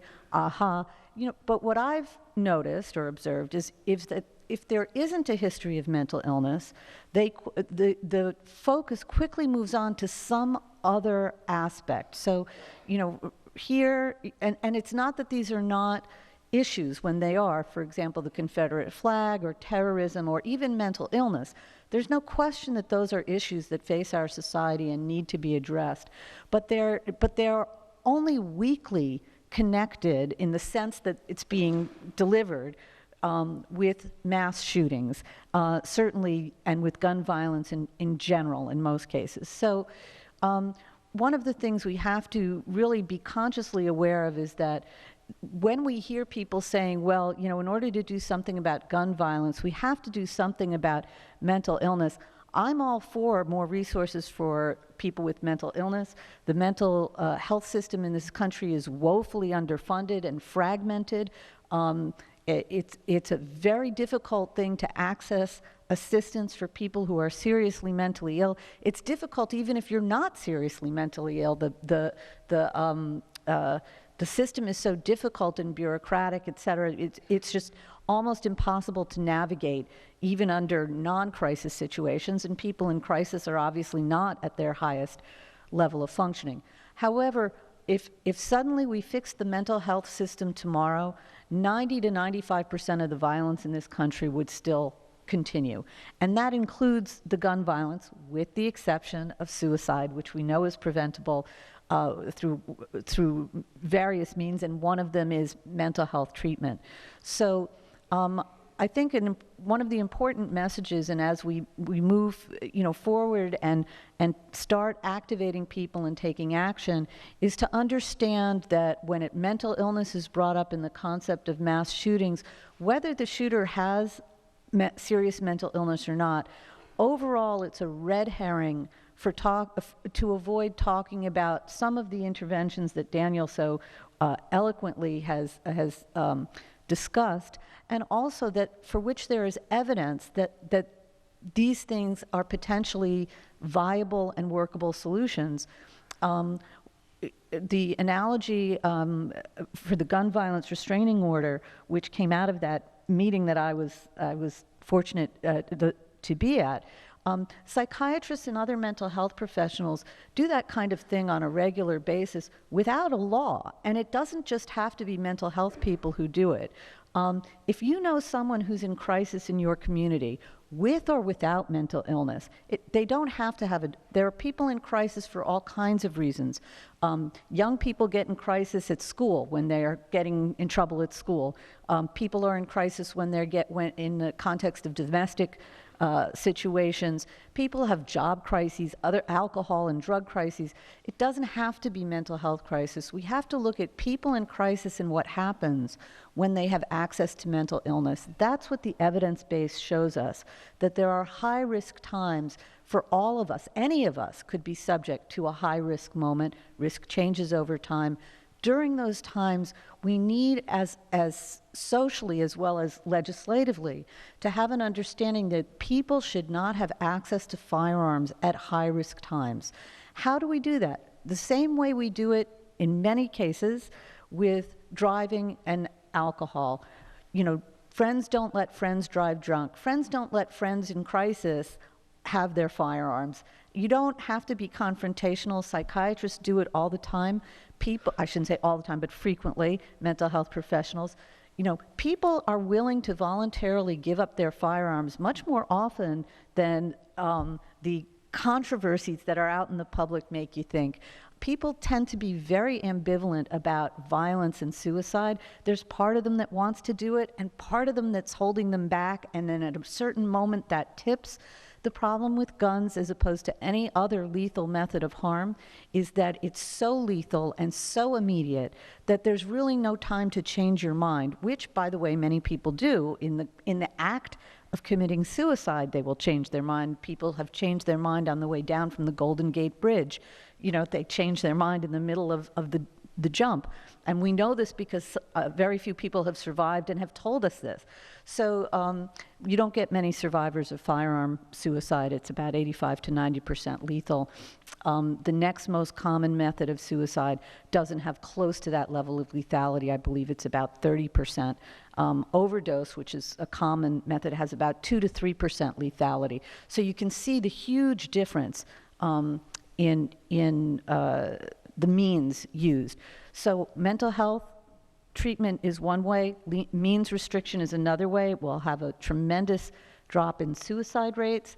If that's been demonstrated both in the United States, again, there's evidence to that, both in the United States and in other countries, that when lethal means are restricted, suicide rates go down. In the United States, what you hear when I talk to people about this is that, you're coming for our guns. These are doctors who, under the guise of public health, now they're calling it public health, but it's really just the same old gun control. mantra. And I have two responses to that. One is that, you know, when you take your friend's car keys because they're drunk and shouldn't be driving, you're not stealing their car. You're going to give the car keys back when they're no longer intoxicated and can drive, right? And not endanger themselves or other people. Now, for the few people, and most people are pretty good about giving up their keys now and not driving, although they're still drunk drivers and people who drive drunk. And if you know one of those, if you know someone's driving drunk, you can call the police and they'll intercept that person. And that's what the GVRO is for people who won't give up their you know, firearms voluntarily, and there are reasons people don't give up their car keys voluntarily, and lack of insight or intent to harm are two of those reasons. And the other that I say to people who, you know, it's not about whether you own a gun or not, it's whether people have access to guns at high-risk times. And we can identify those through research, many of them, and we can, as socially caring people, as communities, as families, intervene with our loved ones the same way we would if they were driving drunk and we were concerned about them harming someone else. So I would say that, you know, you don't absolutely need a law. You do for the people who won't voluntarily, but you might be surprised, I don't know, about the number of people who will, voluntarily in a crisis, be willing to be separated temporarily from firearms so that nothing bad happens to them or to the people they care about or their community. The other thing I would say is that someone mentioned earlier the theory of learned helplessness, and I would argue that the way we have approached gun violence in this country has reinforced that learned helplessness. There's I think it's now only online. It used to be in hard copy. I'm kind of a dinosaur. The Onion, which is a satirical magazine or newspaper that ran a story, I believe, after Sandy Hook or after one of these horrible tragedies, such as the one that also happened here, that said, "Nothing can be done," says only nation in the world where this happens. And I think that that's a useful kind of place to think about it, why we feel so helpless. So, you know, mental health, behavioral health is all about helping people change, right? So we have a lot of hope. There is a lot of hope. I think that it's important to be spreading that message that if we look at the problem differently, there are many ways to intervene. There will never be one way to intervene because gun violence is not all one kind of problem. There are many kinds of gun violence.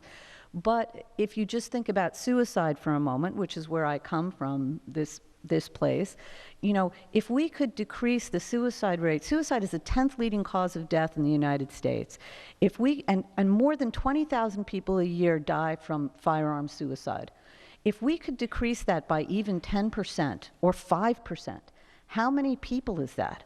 It's the second leading cause of death for teenagers, suicide, adolescents, and young adults. Think about, where do they get the guns? They can't legally buy guns. You know, they get them from their parents. It's in their home, typically, or a family member. Their guns are in their home and easily accessible.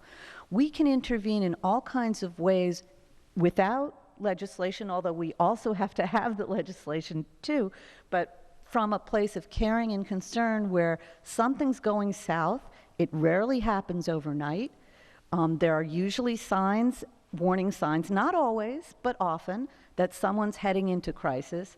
And as neighbors, family, friends, communities, we can take it upon ourselves to voluntarily, the way we would voluntarily take a car keys, even from a stranger in many cases.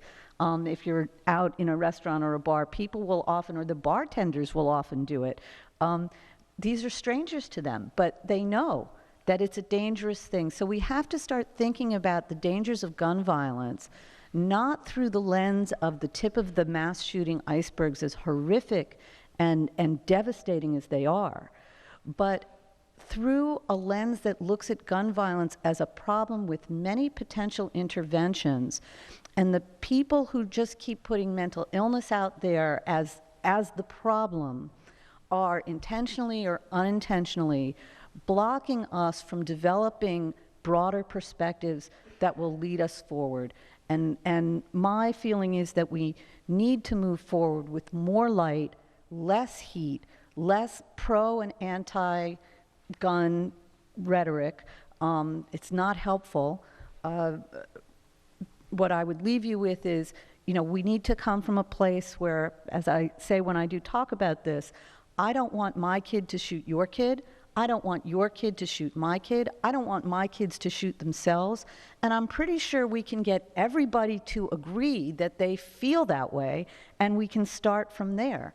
So what is the risk that your kid has? What is the risk that my kid might have? And let's start looking at those and looking at the evidence-based interventions that can prevent some of these tragedies.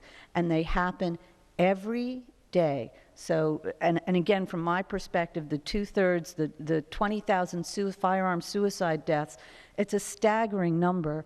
When you look at homicide deaths yearly, it's about 11,000, I believe. It's almost twice the number, and yet that's rarely what anyone is talking about when they talk about mental illness and suicide. So to the audience member who brought up myths, I want to thank you. I believe that's one of the most significant and myths, that mental illness is strongly associated with violence. People with mental illness, I'll leave you with, people with mental illness are rarely violent towards others. They're serious mental illness. They're even more rarely violent using a firearm. When they are violent using a firearm, they kill themselves much more often than they'll kill anybody else. And in fact, are often more often the victims of violence than perpetrators of it. And anybody who tells you otherwise doesn't have doesn't have a good handle on what the evidence demonstrates. So thank you.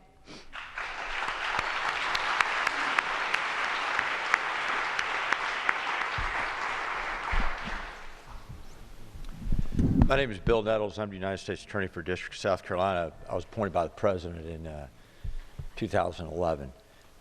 And my job is to make South Carolina safer. That's my job. It's not my job. And I've taken a little bit different view from a lot of folks before me, that I don't view my job as to put people in prison. I view putting people in prison as one of the least effective and most expensive tools I have to make this state safer. Now, having said that, I'm from Sumter. Let me tell y'all, I recognize I am literally preaching to the congregation on this. So I'm going to try to talk a little bit about, distill this down to what we're trying to do, because I want to leave more time for a conversation about how we can do it better. Okay? And I think that what my job is, as the Chief Federal Law Enforcement Officer, is to make a better decision about who we're putting in prison and who we're not. And what we need to do is take the lessons that we learned from the, quote, war on drugs, which lasted, 20 years, cost like $1 billion, and, landed us with basically a generation of people in jail that, had it been treated as a public health issue, we wouldn't have had to done it, and we'd have had productive people on the streets, rather than having this long-term note that we're going to have to pay. What we started trying to do, and Chief Skip Holbrook from Columbia has driven all the way up here from Columbia, that scenic drive from Columbia, and because God knows you got to pry people out of Columbia to come to Charleston, you just can't hardly get them to come here, but as I say about the war on drugs, the amount of money we spend on the war on drugs is about how much money it would take to make Columbia look like Charleston. We were very fortunate to get Chief Skip Holbrook to come in from Huntington, West Virginia, where he had done some very, very, very progressive things in terms of fighting or improving the quality of lives of people in Huntington, West Virginia. We're very lucky to have him. And he and I have already started a project that we've done both in Greenville, we've done in Aiken, we've got one that we've done in the PD, and we've got one that we're trying to get in Hartsville.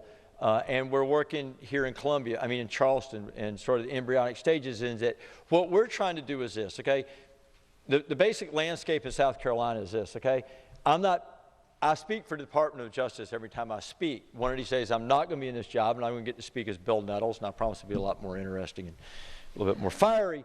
But the point is just this, okay, that the state of South Carolina, this is just a fact, we don't have gun laws, okay? We don't have gun laws, all right? And whether that's right or wrong, I can't speak to, that's just a fact.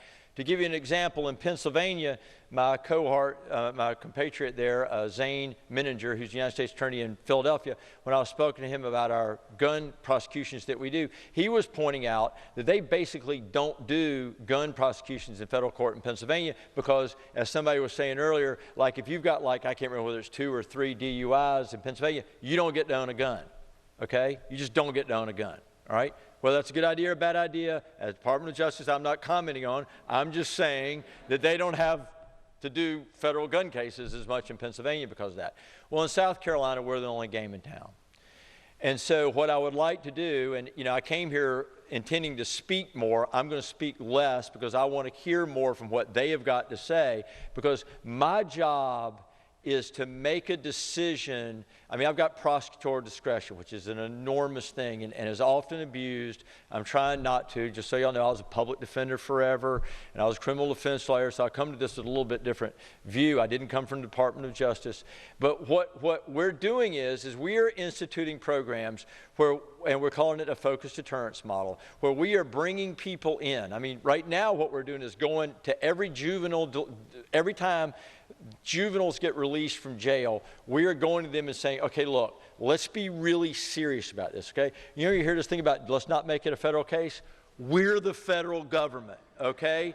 And so here's what happens or can happen to you if you get caught with a gun, all right? Here's what can happen to you. Now, so we're doing that. Every time a juvenile gets released, we are putting them on notice about the ramifications of being a felon in possession of a handgun, a bullet, or anything. Now, we need to be smart about that. I'm not interested in picking up 18-year-olds and giving them 15 years in federal prison because they've got a gun. So the next step is for my office, that being, and the chief policymaker, that being me, to figure out who we can start focusing on is really, really, really the people that are adversely affecting the communities, all right?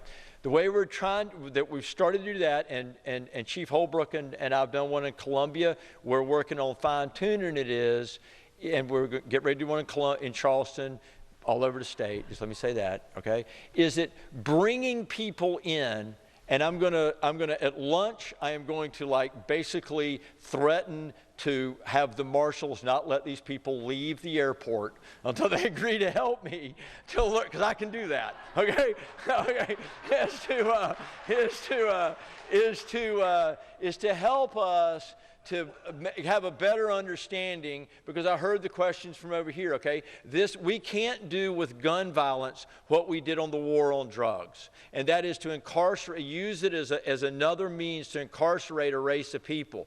What we've got to do is we've got to make a decision. We've got to learn from what we failed to learn on the war on drugs, and we've got to take that forward and have a better understanding of who we need to be focusing on, who we need to be locking up, and who we need to be giving help. Okay? That's how we need to do the drug thing, all right? And that's what I hope to do on this. To that end, we have started identifying people. We need to do a better job bringing them in and bringing the community in, okay? So what we did was we had this thing where we brought them all in. We said, okay, we've got one side of the table is law enforcement. We brought in the FBI. We brought in Secret Service. We brought in all the local law enforcement. We brought in ATF, all that kind of stuff.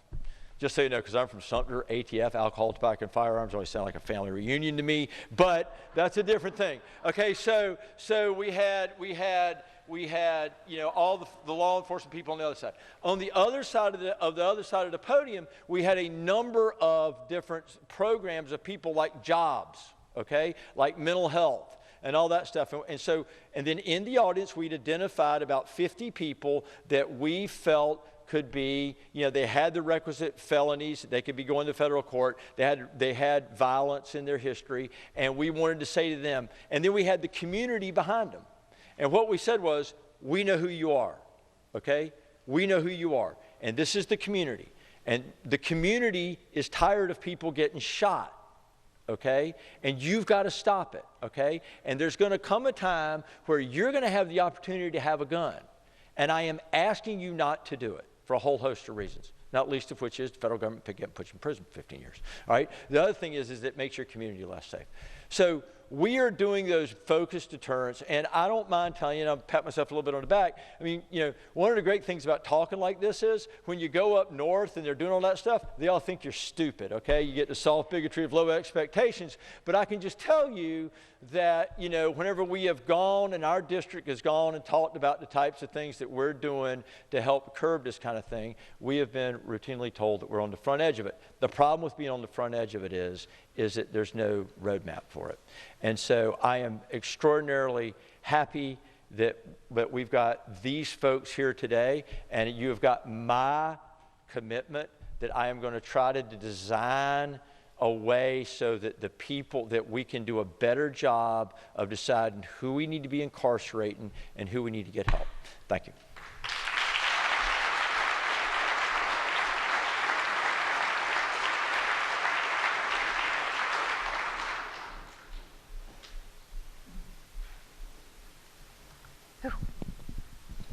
Hello again. I'm going to be talking to you all about something that I don't think gets enough attention when we talk about gun violence in the United States, and that's what I'm going to call removal.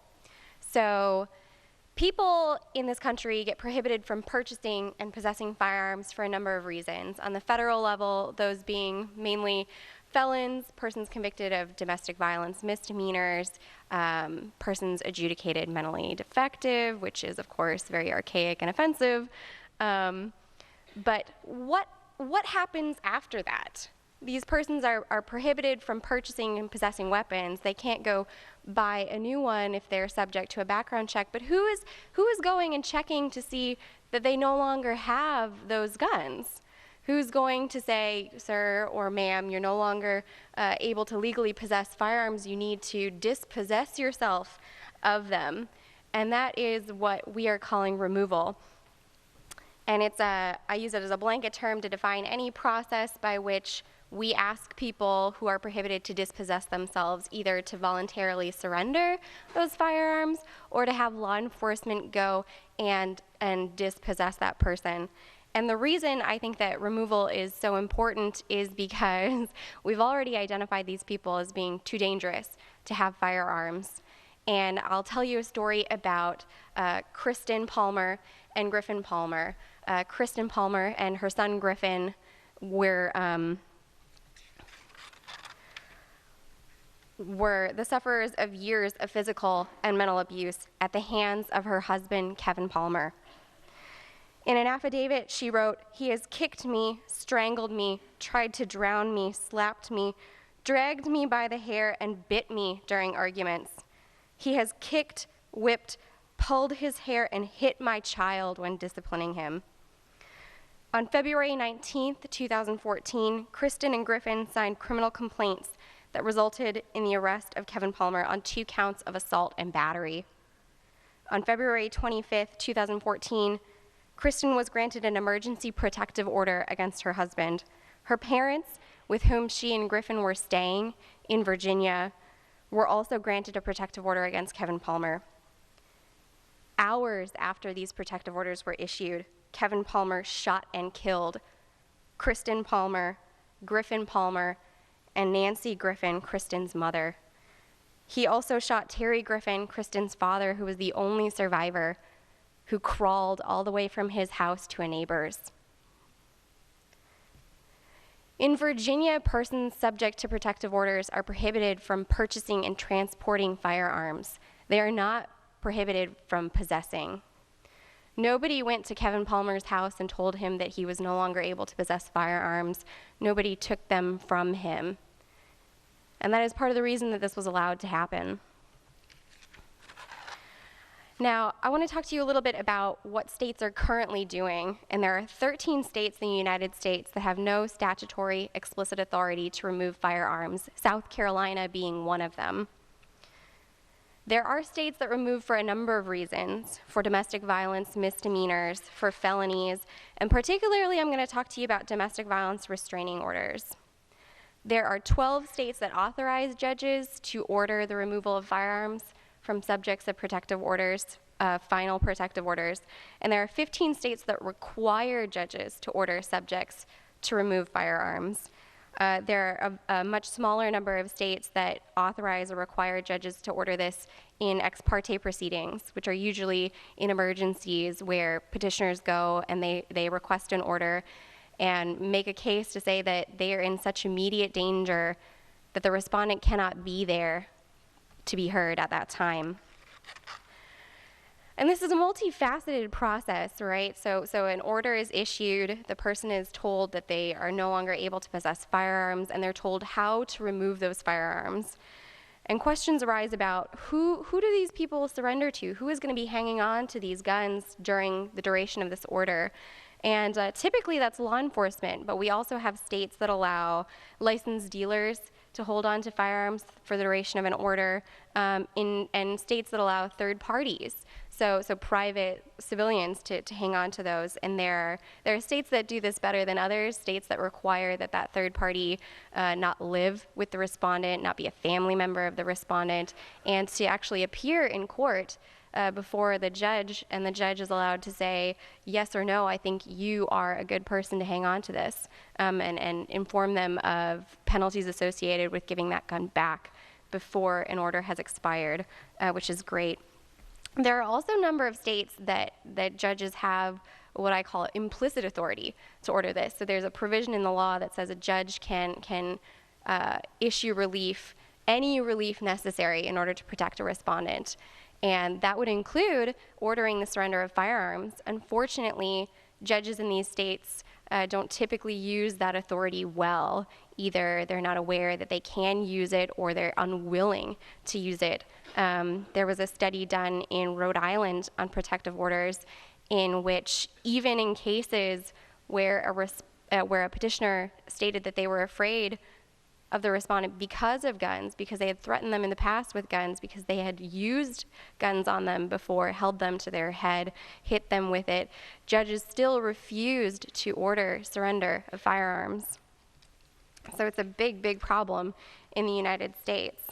I'd like to talk to you a little bit more about this concept of the gun violence restraining order. It's something that we've discussed a lot and was sort of pioneered by the Consortium for Risk-Based Firearm Policy, and there are 2 statutes right now that do a similar process, one in Connecticut and one in Indiana, and these are for law enforcement only, where a law enforcement officer or a prosecutor can go seek a warrant for the removal of firearms from somebody who poses a danger to themselves or others. But as you've heard other panelists mention, California has just enacted a one-of-a-kind law called the Gun Violence Restraining Order. And what's so interesting about this law is that it allows family members to act as petitioners as well. So family members can go to court and petition. And we've talked a lot about some of the reasons why they can go do that, and it's immediate danger to self or others, but it's based on a number of factors that researchers like Daniel and others in the consortium have identified as being good risk factors for future violence. And they include recent threats of violence or acts of violence, the violation of a protective order recently, a conviction for a violent offense, and patterns of violent acts. Judges can also consider the reckless use, display, or brandishing of a firearm, the history of use or attempted use of physical force, any violation of an order, drug and alcohol abuse, recent acquisition of firearms, and what is so great about this new gun violence restraining order is that, like the crises that are faced by these individuals, the prohibitions are temporary. So unlike a mental health adjudication, which would result in a lifetime prohibition unless that person petitioned for restoration, the temporary order in this case lasts 21 days. A final order, if issued, lasts 1 year. And respondents are afforded the opportunity to terminate that order, where they'd go to court and say, I'm no longer in crisis, let me show you. And of course, petitioners can also apply for the renewal of an order to come back and say, I'm sorry, but this person is still in crisis. They're still a danger to themselves or others, where a judge will reevaluate and decide whether or not that is true. So these are really, really really interesting developments, and I would love to talk to you all more about it at lunch. So hopefully, like all your questions here, you'll have more for later. So without any more time, I'd like to get right into the questions. And the first one, I think, Lisa, I'd like you to answer is, the person asks, mass shooters may not be insane. They understand their actions, but they seem to have behavioral or personality deficiencies, a lot of anger, hate, racism, impulses. Can anything be done in our public education system to help, with examples as mediation and conflict classes? I think that there are a lot of things that can be done to help, and I think that the questioner has sort of put a finger on one of the changes in perspective that need to happen, which is that if you cast a wide net, you're likely to catch a lot of fish.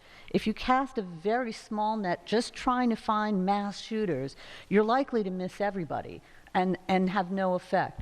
So yes, I think that the more we teach people about anger coping skills, recognizing signs of depression, destigmatizing mental illness so that people are not afraid or don't want to be identified and go for help or treatment, family members are less afraid of identifying people due to the stigma of mental illness, and put these in place in the kinds of places where people are, so schools, religious organizations, community organizations, Boy Scouts, Girl Scouts, etc. The more people become conversant in understanding, I think the better off we're going to be in terms of preventing all kinds of gun violence, suicide, general homicide, the vast majority of which is interpersonal, and again, that very small sliver that also is mass shootings. There's never one intervention that's going to fix everything, but to my understanding, and we have the public health expert here, I don't think public health success is measured by 100%, any one intervention being 100% effective, which is why I don't understand why anytime someone makes a suggestion, they say, well, that wouldn't have stopped this mass shooter, or that wouldn't have stopped that one. 100% effectiveness is not the metric by which we measure this. But changing social attitudes, public education, those are very powerful tools. Look what they've done in regard to smoking. Look what they've done in regard to wearing seatbelts in cars. Look what they've done for, child-proofing homes. Created $1 billion industry in those little plastic things that you stick into sockets, right? And no one would have a baby now without putting those little plastic things into the sockets, So that's what we have to be looking towards, and that's part of what a public health approach to the problem would do. And I would just add, maybe I'm going on too long, but mental health and behavioral health is about, professionals are all about change. This learned helplessness that we can't change anything really needs to be challenged. We can change so many of these things, and it doesn't require necessarily billions of federal dollars to do it. It requires a better understanding of the nature of the problem and a better understanding for all of us on an individual and community level. And so yes, so back to the question, say yes, all of those things I think would be very helpful. All right, so our next question is, California is the first state to enact a gun violence restraining order. When is there data on this, successes and shortcomings? The bill was passed and signed by the governor in September of 2014. It will not go into effect until January 1st of next year. So there is currently no data on this. We don't know about its successes or shortcomings, but I can tell you that folks in my office are working very, very hard to make sure that implementation goes smoothly, and that we have some researchers who are already gearing up to look at the data that comes out of this as soon as it is implemented, and will hopefully tell us how it will be doing. Our next question is it possible to make it possible for family members to initiate a gun violence restraining order with some level of anonymity? Would that provide cover to family members to act on knowledge of violence potential while protecting themselves? And that's a really great question. And in California, which is the only place that family members are allowed to petition, law enforcement officers are allowed to petition as well. So I would encourage family members, at least in California and any place that enacts a California-style gun violence restraining order, to reach out to their local law enforcement agency. If you're worried about a family member, reach out to the local police, tell them what you know, ask them if they will petition for you, which they can do, which will hopefully provide some anonymity. I know that there is some worry about creating conflict within families where you reach out for legal interventions. So, Can I quickly? Absolutely. That's also an issue for people whose families have a family member with serious mental illness. And one of the problems with the mental health system currently is that it is so, even if someone meets criteria for involuntary hospital commitment, it's incredibly difficult to get them involuntarily committed to hospitals. We don't, the funding and the resources have decreased to the same level they were in 1850 before they started building mental hospitals. So the resources are not there, and sometimes people have to be let go from an emergency room even if they meet commitment criteria, because it violates their civil rights to keep them in an emergency room if they're past a certain amount of time, if a bed cannot be found for them in a psychiatric hospital.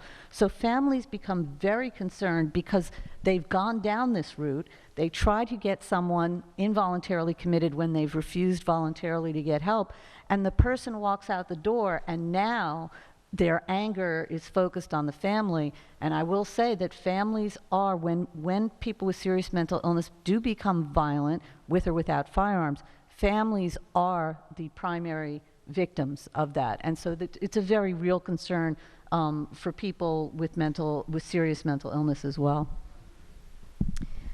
Our next question is, what legal issues may cross HIPAA lines? And I assume that we're still talking about the gun violence restraining order when we ask this question. And for those of you who don't know, HIPAA is talking about the release of private health information. And that was a concern of ours as well in crafting the law, which is part of the reason that up to this point we have not been advocating the inclusion of doctors or mental health professionals as petitioners. And I'd like to open it up to the rest of the panel to discuss this as well. We don't have anything. HIPAA concerns, there's always, regardless of HIPAA, there is an emergency exception to confidentiality of any kind, whether it's HIPAA mandated or not, which is that in circumstances where someone's in danger to harming themselves or other people, confidentiality is trumped by the interests of public safety, not only ethically, but legally. Mental health professionals and other doctors have a duty to report if there's an intended victim. So where it gets a little iffier is what if there is no identified intended victim, but that's the stuff that lawyers argue about all the time. And from a mental health perspective, I learned many years ago when I was in training, when one of these issues came up in my practice, I would rather be sued for breach of confidentiality than for wrongful death. I will always err on the side of breaching someone's confidentiality if I think it's going to save someone's life. And usually that's in the context of suicide is where it usually comes up for us, although occasionally in other circumstances, especially in when you are in people with involuntary psychiatric hospitalization and prison populations also. So. All right, unfortunately, this will be our last question here, but for those of you who wrote down questions that didn't get an answer right now, I encourage you to seek out the panelists during lunch or at some other point to get those answers. And I'd like to open this question to the entire panel. When we talk about those who commit mass shootings, we often say these people are crazy or messed up, which are nearly synonymous with having a mental illness, unfortunately. How should or can we talk about what makes these people commit these crimes without perpetuating this non-existent correlation? I think, again, that's a Dr. Gold question. No. I think that it's important that we put it in context. So the focus on gun violence in the United States is almost exclusively on mass shootings, almost. So if we put it into context, we can see that mass shootings really are the very, very small tip of the iceberg. I don't, take anything away from the tragedy associated with them. But there is so much gun violence in the United States. Approximately 40,000 people a year. Am I getting the number right? 30,000, I'm sorry, about 33,000. It's 40,000 suicides. I sometimes get mixed up. So about 33,000 people a year die from gun violence. Less than 1% of those involve mass shootings. We need to be looking at the big numbers, the suicides, the interpersonal homicides. Many mass shootings are actually also murder-suicides. In most mass shootings, not all, but most, the person who commits them does not intend to survive them. So if we're looking for people who are suicidal, we are very likely to also catch people who may be thinking about, for whatever reason that is almost impossible to fathom, even for mental health professionals, want to take a lot of other people with them. So we have to keep the context and the perspective and not let it keep getting narrowed down. It's true, if you look for the 0.5% of people, of incidents of gun violence where there's an individual with mental illness who's committing a mass shooting, or maybe even less than that, you're probably not going to find them. It's like looking for a needle in a haystack. What we want to talk about, and I think what the gun violence restraining order and what we want to talk about generally, is looking for people who are dangerous with or without mental illness. Evidence of risk of dangerous behavior with or without mental illness. Just take the mental illness piece out of it and say, are the, felons, for example, much higher correlation with a history of violent felony and gun violence than mental illness at all, by orders of magnitude. So do some felons have mental illness? I'm sure they do. But that's not what we're looking for, right? Let's stop focusing on the mental illness and let's start looking at risk-based evidence of risk of dangerousness based on evidence from researchers like Dr. Webster, who with or without the mental illness, take that piece out of it altogether and retrain the focus.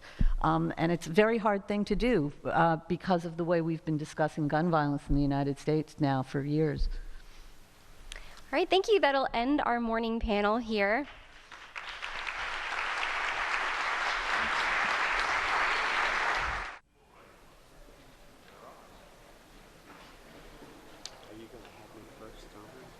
No, you're going to go last. Okay. Yeah. Hagerty, probably ought to go. Haggerty? Yeah, no, yeah. Yeah. Me and then Hagerty. Whatever the order was. Start with Riley. Yeah, that's right. And work down Yeah. to Hagerty. Yeah.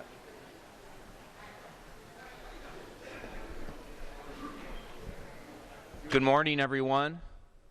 I'd like to start the next panel, which is informing people's understanding of gun dangers and outcomes.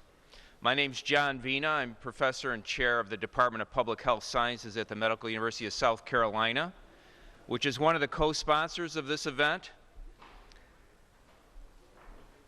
I'd like to remind folks about something that happened in 1985. In 1985, the Nobel Peace Prize was won by the International Physicians for the Prevention of Nuclear War and the U.S. affiliate, Physicians for Social Responsibility.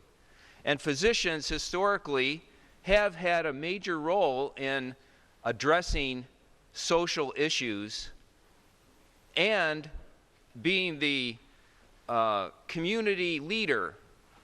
So you think about the doctor when you were a little kid, right, in terms of his role in the community. So physicians can play important roles in wellness, prevention, and education. And so today's topic in this panel is what's the role of the physician in community leadership, as well as interventions in the office that can help inform the issues of gun violence. So how can physicians be part of the prescription? So today's panel, we have two national groups, organizations represented, as well as two local physicians. Also in the audience are representatives from the Medical University of South Carolina and also local physician organizations. So the process will be, we'll have 5 to 7 minutes for each panelist, and then we'll have hopefully 30 to 40 minutes to have open dialogue about the questions in this area. Dr. Robert Ball is a 7th generation Charleston physician and College of Charleston graduate. And he's been a public health officer. He's also was an internist infectious disease specialist and a public health officer at DHEC. And currently he's an adjunct professor in the Department of Public Health Sciences as well as at the College at Charleston. The second panelist is Dr. Wanda Filer. She's a board-certified family medicine physician. She's also president of the American Academy of Family Physicians. So she's a public health advocate and founder of Strategic Health Institute. Through the Strategic Health Institute, she combines the arenas of public policy, public health education, advocacy, and the media to build awareness of today's health issues and the need for change. We also have a local physician, Dr. Richard Duke Haggerty, a Charleston physician who recently spearheaded a group of local citizens to form the organization Gun Sense South Carolina. And finally, Dr. Wayne Riley is the president of the American College of Physicians, the nation's largest medical specialty organization. He's a professor of medicine at Vanderbilt University School of Medicine and professor of healthcare management at the Owing Graduate School of Management at Vanderbilt University, and he's a member of the Institute of Medicine. So with those introductions, I'd like to have Dr. Riley head us off with some comments. Yeah. Good morning.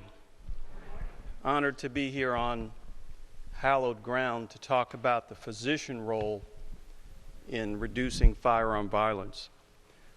You know, there was a time in this country where we didn't think we could cure polio and prevent its crippling effects on both young and old. There was also a time in this country where we didn't think we could prevent needless deaths and injuries and disability from automobile accidents. There was a time in our country not too long ago where we didn't think we'd ever be able to prevent the spread of HIV and AIDS. Now, friends, these three examples really underscore how we as physicians think about firearm violence. And I think it's pretty significant that you have three organizations who are participating in this very special event that represent almost half, more than half, of the physicians in the United States of America. And that's because we feel strongly that the similar approaches that we've made progress in other issues that affect the American public are relevant to the discussion about preventing firearm violence today. Now, those of us who've been called to the profession of medicine, and Brenda, we get our calling too, as physicians, to serve the human body. And we respect and pay homage to those of you who've been called to minister to the spirit. But those of us who've been called to minister, if you will, to the human body, we think we have a duty to not only cure disease, but to prevent disease, death, and disability. And so again, as we think about this through the prism of our calling to improve the health of not only the patient in our exam room at that time on that day, but of our communities from coast to coast, this issue is vitally important that physicians and patients have dialogue over firearm violence. And I want to salute the American Bar Association. We approached the Bar Association because we were getting frustrated with the lack of correct dialogue around firearms. We were frustrated with the intellectual sophistry that opponents of common sense measures to stem firearm violence were engaged in. And we hear it all the time on some of the shows and channels that I'm sure you're familiar with. But this is a public health problem, colleagues. Make no mistake about it. Don't listen to some of the sophistry that comes out of some quarters and some organizations. Think about it. We've had a war on poverty. We've had a war on cancer. We need to have a war on firearms and firearm violence. And so it's from that perspective that we joined not only with the ABA, but now 52 other medical organizations to call for some very common sense measures to decrease firearm violence. Now, as a physician, I can't stop death. I can forestall it, but I can never stop death. I'm able to treat a disease and cure it for that moment, but I know ultimately that I cannot stop death. That's the same way we have to look at firearm violence. The common sense things that we are advancing, we know we're not going to stop every mass shooting or that we're going to stop every intimate partner violence situation. But we know from looking at the way we've dealt with those other health problems of the public that we can make a difference. And as my colleague Dr. Gold said, 100% is not the goal. It's to decrease the high numbers of firearm-related death and injury in this country so that folks can have healthy and productive lives in safer communities.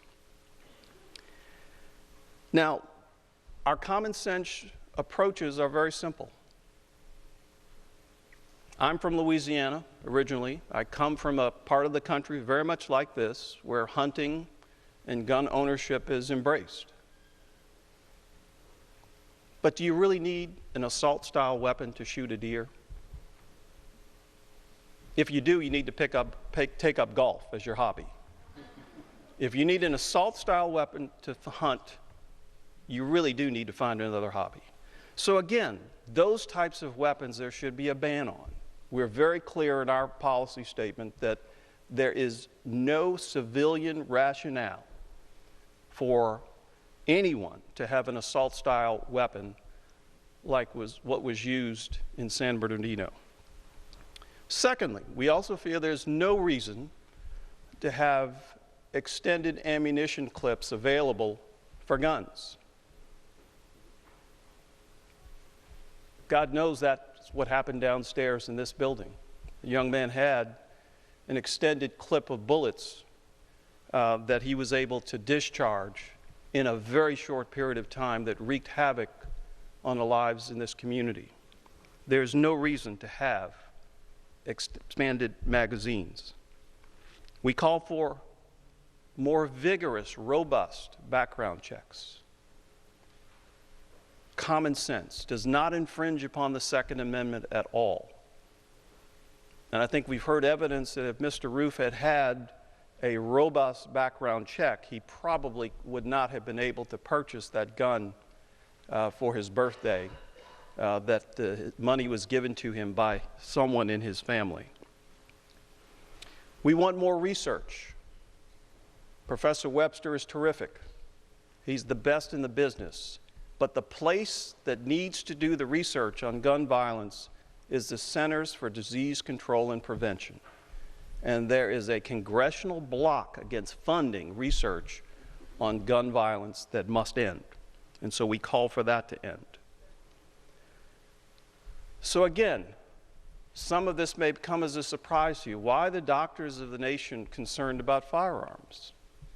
And I would submit to you, and you're going to hear from my dear colleague, Dr. Filer, it is our responsibility as physicians, because we care not only about the patient in front of us at that moment, but we care deeply about this community and communities from San Bernardino to Sandy Hook to Wisconsin to Chattanooga to Lafayette, Louisiana, you name the places where we've had issues. But more importantly, the inner city violence that affects my hometown of New Orleans, inner city Chicago, here in South Carolina, the black on black crime that's taking away future generations who can contribute to our nation. So again, that is the prism by which we look at this as the nation's physicians, that this has to be approached in the same way we went after AIDS, seatbelts, cancer, polio, other epidemics. This we can do, colleagues, and we feel very strongly that we have to play a role in advancing very common sense approaches, and again, I underscore, not to eliminate, but to markedly decrease gun violence in this great country. Thank you.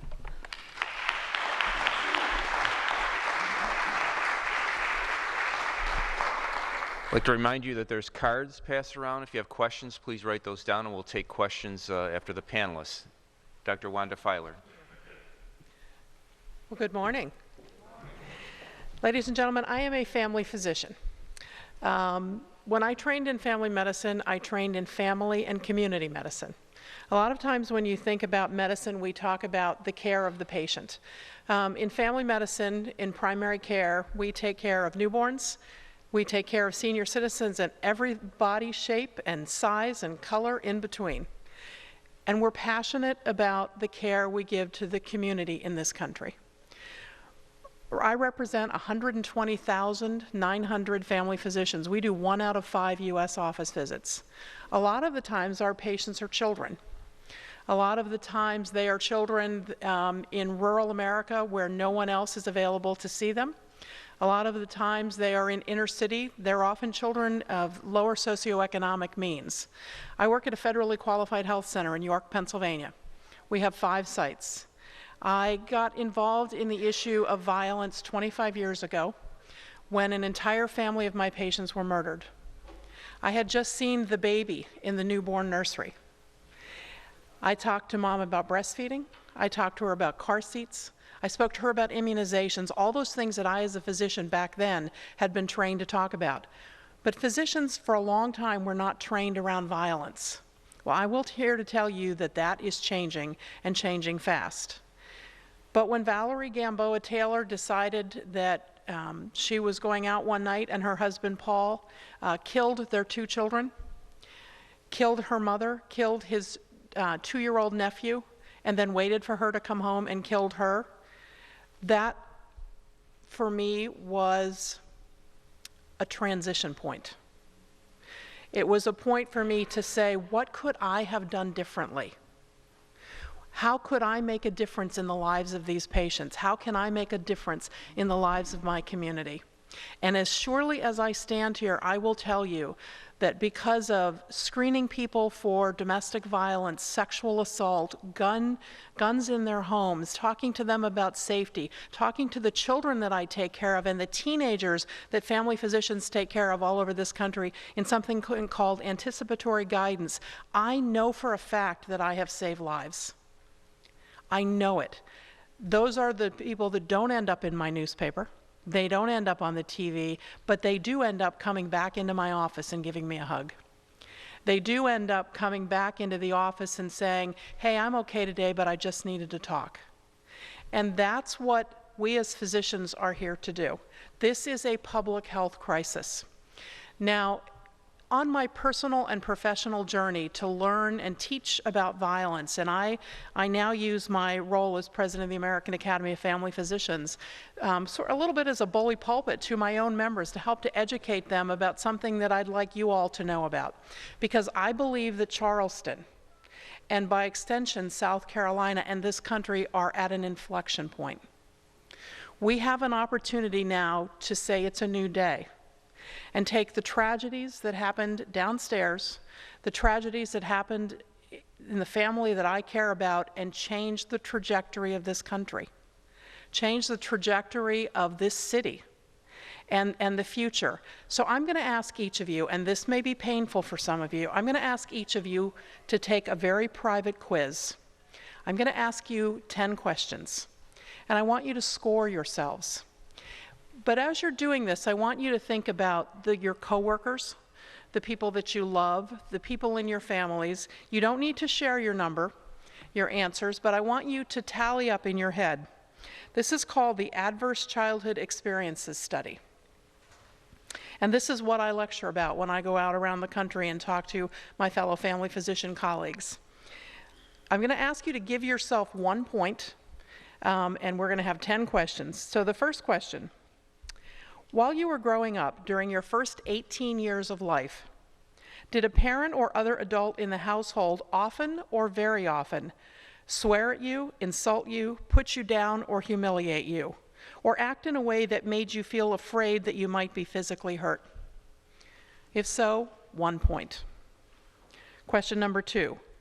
Did a parent or other adult in the household often or very often push, grab, slap, or throw something at you?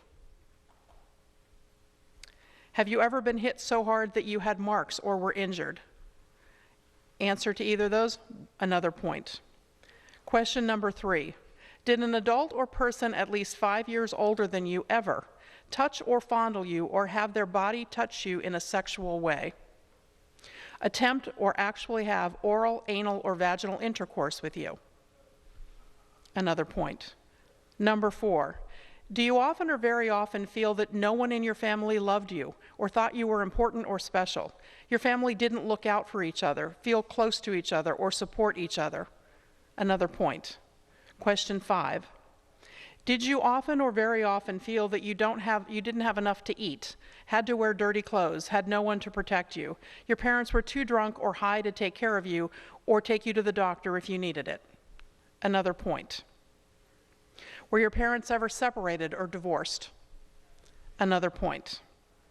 Was your mother or stepmother often or very often pushed, grabbed, slapped, or had something thrown at her? Sometimes, often or very often kicked, bitten, hit with a fist, or hit with something hard?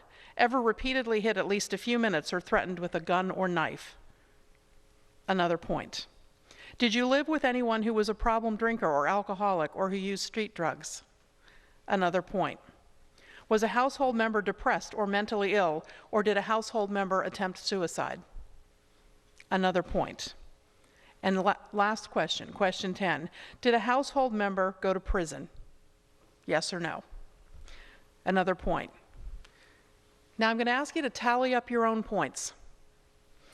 And what we know from the Adverse Childhood Experiences Study, or the ACE study, is that if your score is 6 or higher, your life expectancy just dropped 20 years. Your likelihood of getting chronic heart disease just went up 8-fold. Your likelihood of using substance abuse is up about 1,600%. You're more likely to be a pregnant teen or the father of a pregnant teen. You're more likely to be a perpetrator and a victim. We need to think about what we're doing in our communities, in our families of origin. How do we support one another and lower these ACE scores, Adverse Childhood Experiences scores? This has implications not only to the violence in our communities, but chronic disease, teen pregnancy, substance abuse, all of the different issues that we see in American healthcare. Possibly this is the determinant, how the experiences that our children are experiencing before age 18 of their future trajectory. But we as a community can come together and change that path. How do we make sure that our families have the resources that they need, that good public policies are in place, not only to reduce the agent that you heard earlier of injury, the gun, and I ask children all the time, do you have a gun in your home? Do you know that if I live in Florida as a physician, I'm not allowed to ask that? Upheld by the court. I can ask you if you can buckle your car. Do you buckle your car seat? I'm not asking you, the mom, to be an unsafe driver. If you have a gun in your home, it's very important that I have a chance to talk to you about safety, about how we keep those children safe. I talk to that child when they go to their friend's house. What happens if your friend pulls out a gun? Ladies and gentlemen, I have patients that I've taken care of who died at a friend's home because a gun was pulled out. This needs to stop. And I think you heard Dr. Riley and I say, and others in this community, America's physicians are here to help you. Dr. Durrance is in the back. He is the president of the South Carolina Academy of Family Physicians right here in Charleston. Paquita Turner, our exec. We're here to help you and be partners in this work. And so God bless you and Godspeed.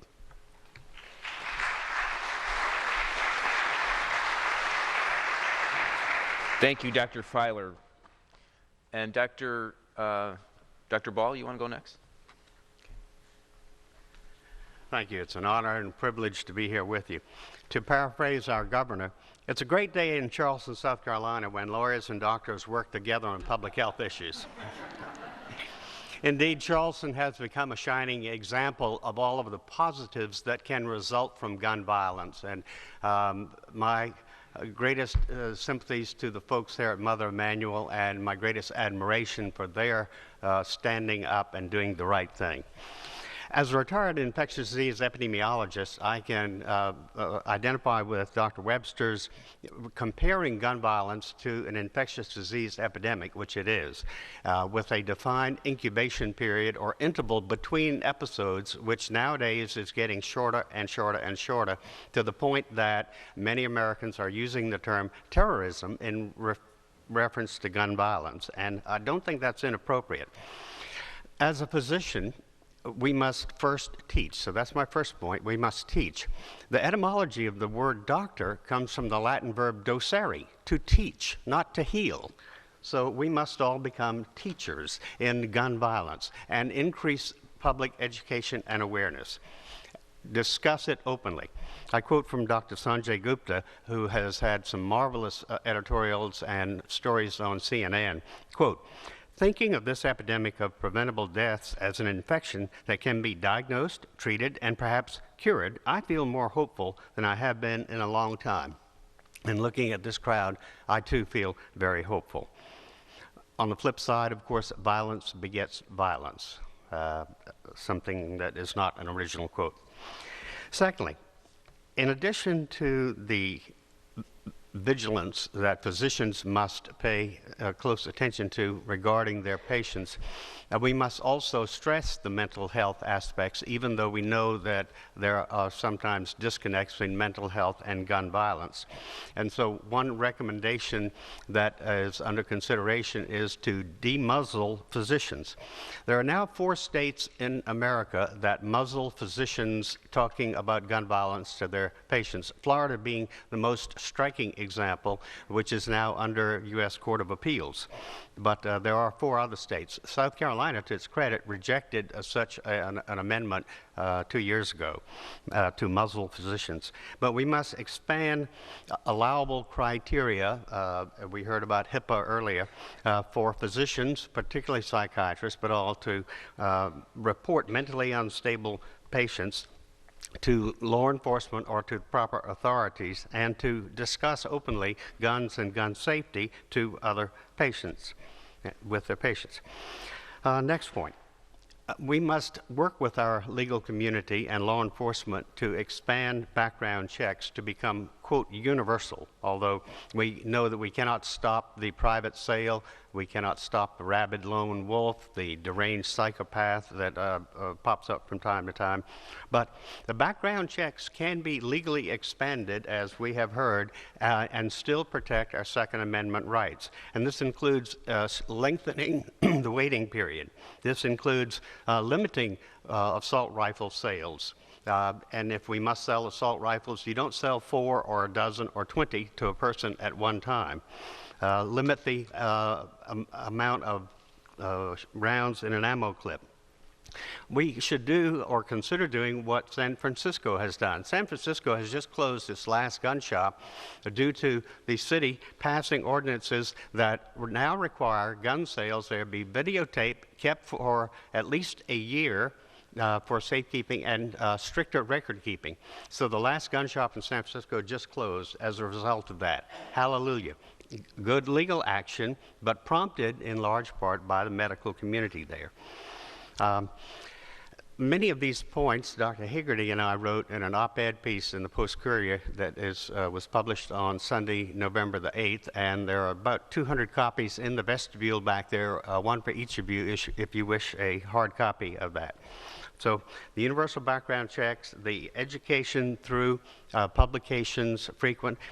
In yesterday's newspaper, Post and Courier, there was an op-ed by Dr. Riley and Dr. Fowler, and also the president of the ABA, yes, and that underscored many of the points. And these two doctors have written an article in the February Annals of Internal Medicine we've heard reference to. Do we have copies of that? We can get them. Good. On the website. Okay. And lastly, we've heard reference to Congress's law preventing the CDC from doing research on root cause analysis of gun violence. Now, the Centers for Disease Control can and has done for a long time the reporting of the numerators, the numbers of people who are killed by firearm homicides, suicides, etc. But they can only report the numbers. That's pure simple epidemiology. The CDC has been forbidden by congressional law to do research on root cause analysis, on mental health issues, on what causes people to do individual or mass shootings. It just so happens that this week, Representative Dickey, a retired Republican from Arkansas, just prior to the horrific massacre in San Bernardino, sent a letter to Congress, to all of his congressional, both Democrat and Republican colleagues that he had just retired from, recommending that that law, of which he was a co-sponsor, be repealed. That law arrived in Congress on Wednesday. And guess what happened Wednesday afternoon? San Bernardino. So maybe if we can talk to our legislators enough, then we can have such congressional action on a federal level to allow and to provide funding for the CDC to do research on root cause analysis. And finally, I pose this question to you, and then I'll leave you with a quote. In South Carolina and in many states, there are laws that when a bar or bartender sells excess alcohol to anyone, and that person, due to being under the influence, commits public harm, auto accident with injuries or death, etc., then not only is that individual responsible, but the bartender is held both criminally and civilly responsible. I mean, we heard about the Minnesota case where the Badger Group, in a civil case, had to pay $6 million to the 2 wounded police officers. Well, if we can do this for bars and bartenders, why can't we pass similar laws that hold gun sellers accountable? I think we should. And lastly, a quote from the Reverend Dr. Martin Luther King. We must learn to live together as brothers and sisters, or else perish as fools. Thank you very much.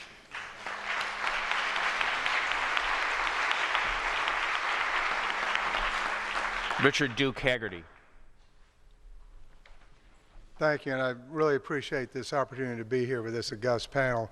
I'm a plastic surgeon by training, and most of the panels I spend my time on, we're discussing how people look. So this is a little different, and things got real different here in Charleston 6 months ago. And that's what brings me here today to introduce you to our group called Gun Sense. And we have people in the back, and I want everyone to be educated about this. It was started by a very attractive young lady who's about she's about 100 pounds soaking wet, and she asked, what can we do after this tragic event? And that's how this event started, and that was Megan. We gathered, and we've spent a lot of time thinking about and trying to do this out of awareness and not to be reactive. And we came with a mission as to address the public health issue of gun violence by educating citizens, building awareness, and supporting nonpartisan legislation. And that's our mission statement. And obviously, we were galvanized by what happened here. in this in Emmanuel A.M.E. Church. We're an independent grassroots group of South Carolinians working to reduce gun violence, and we have a goal of reducing it by 1/2. And we still support, though, the Second Amendment right of citizens to lawfully own guns. I own 2 shotguns and a rifle myself, so, but things do change. The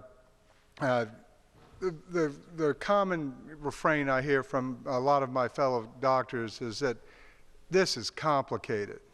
Yes, it's complicated, but just by, and we've already talked about the California-Missouri experience, by making all gun transactions to have all commercial sales of guns to have background checks, doing that one event alone, which over 85% of Americans all agree on, including gun owners and even in the NRA membership, you can reduce gun violent deaths by 1/2.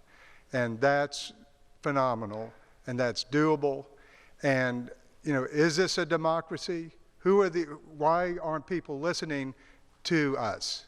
And that's what Gun Sense is about, and we need your help to stand up with us so that we can change that. We all know what the all the problems are. We've been talking about that all morning. And so basically we have a 2-prong approach. One is community awareness and education, and Gary is doing Stand Up Sunday, and this is an effort that you're going to hear a lot more about getting churches to stand up in January to again to make people aware of what the problem is and what we can do about it. We're trying to do a lot of other community outreach programs. And then there's also, with George Arana, the legislative branch with his committee, working on specific points on how we can address and educate our legislators. So what I'm asking you to do is that this is an opportunity, local, right here in Charleston, started right here, all locally funded, and not very well funded yet, and we need your help. And we need you to join us. We need you to stand up, admit what the problem is, and take responsibility that this is all of our problem. And we all need to join in a proactive, non-emotional way to see what we can do to make this better. So thank you.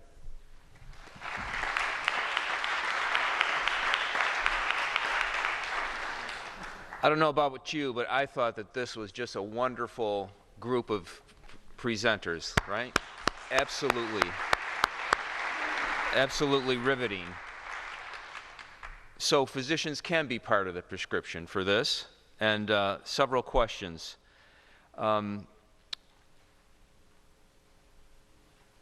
Physicians should, during the intake screening, include a history of gun violence and then a reporting program of epidemiology, cause, and effect to prevent prospective problems?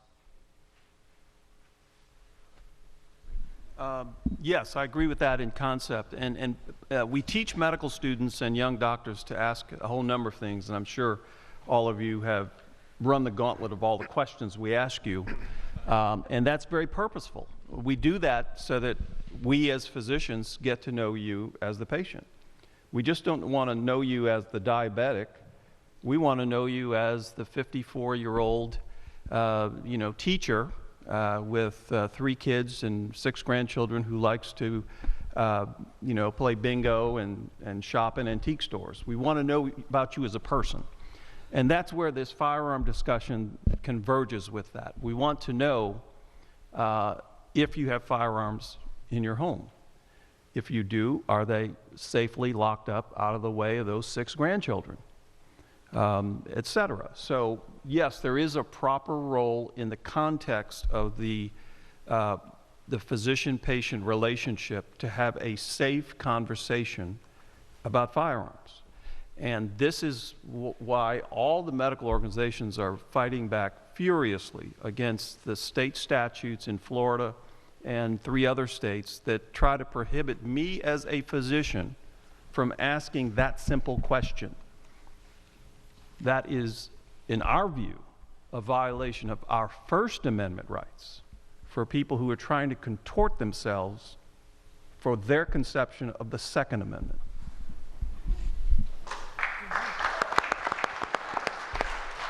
Next question.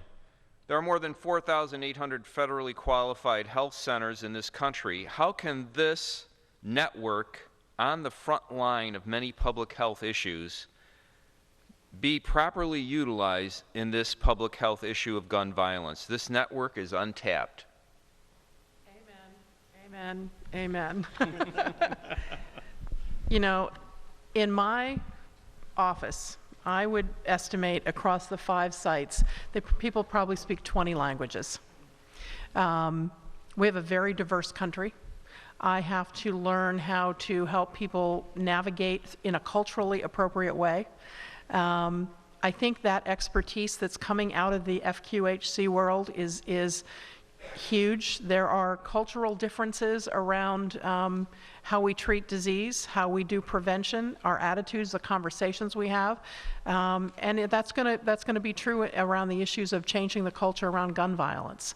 And I think that the expertise and the experience from an FQHC world, and that it's going to come down to making sure that when you have your work done in Charleston, that the FQHC representatives are at the table, and that they have they're required to have community panels. They're required to have patients panels and give back and say, how are we doing in the FQHC world? That's another way to an entree into the people in the community. And these are patients. These are people who know the problems firsthand of what's going on across multiple cultures all over this country. So I think that your local organizations, but also the associations, there's a huge opportunity to bring them into that conversation. And by doing so, you diversify the conversation, and that's very needed to sustain culture change. Dr. Filer, more about the ACE study, and along with that, have ACE scores been related to further violence and gun violence? I do not know the specifics around gun violence. I wouldn't be the least bit surprised. The ACE study is about 25 years old now. It started with 17,000, mostly middle class, predominantly at least some college education patients that were in the Kaiser Permanente system in California. And what they did is they gave these people the questionnaire that I gave you. They started with 8 questions. It's since been expanded to 10. And those people self-reported those numbers, just as I asked you to do. And what they found then is they went back and looked at the medical records of the people at that moment in time. Again, 17,000 people self-reporting what's gone on in their childhood. And they looked at their medical records, and then they followed those folks, and they continue to follow those folks for 20, 25 years. And the chronic disease rates, lupus, rheumatoid arthritis, chronic heart disease, but also sexual assault, domestic violence victimization, perpetration at the same time. This issue of how we're treating our children has huge implications for the health and the well-being of this nation. And I really think that I have this conversation with law enforcement not infrequently, and I've met with all of our chiefs of police several years ago in my county to have this conversation. I did this presentation on the ACE study at the U.S. Army War College in Carlisle, and I will tell you that they're seeing the issue in recruits, these issues in recruits, and a lot of the trauma that some of our recruits went through even as children. So there is a conversation to be had here about how we do a better job protecting the children of this community. Dr. Webster, do you have anything to add to that in terms of the ACE scores? Is Dr. Webster here? Maybe he's not here. Maybe we can ask him later. Yeah, he had to leave? Okay. But certainly we can find out more about that. I think that could maybe inform this whole issue of how does violence and exposure to violence through your childhood relate to then risk for later violence and gun violence issues. For CDC-funded research. I think so.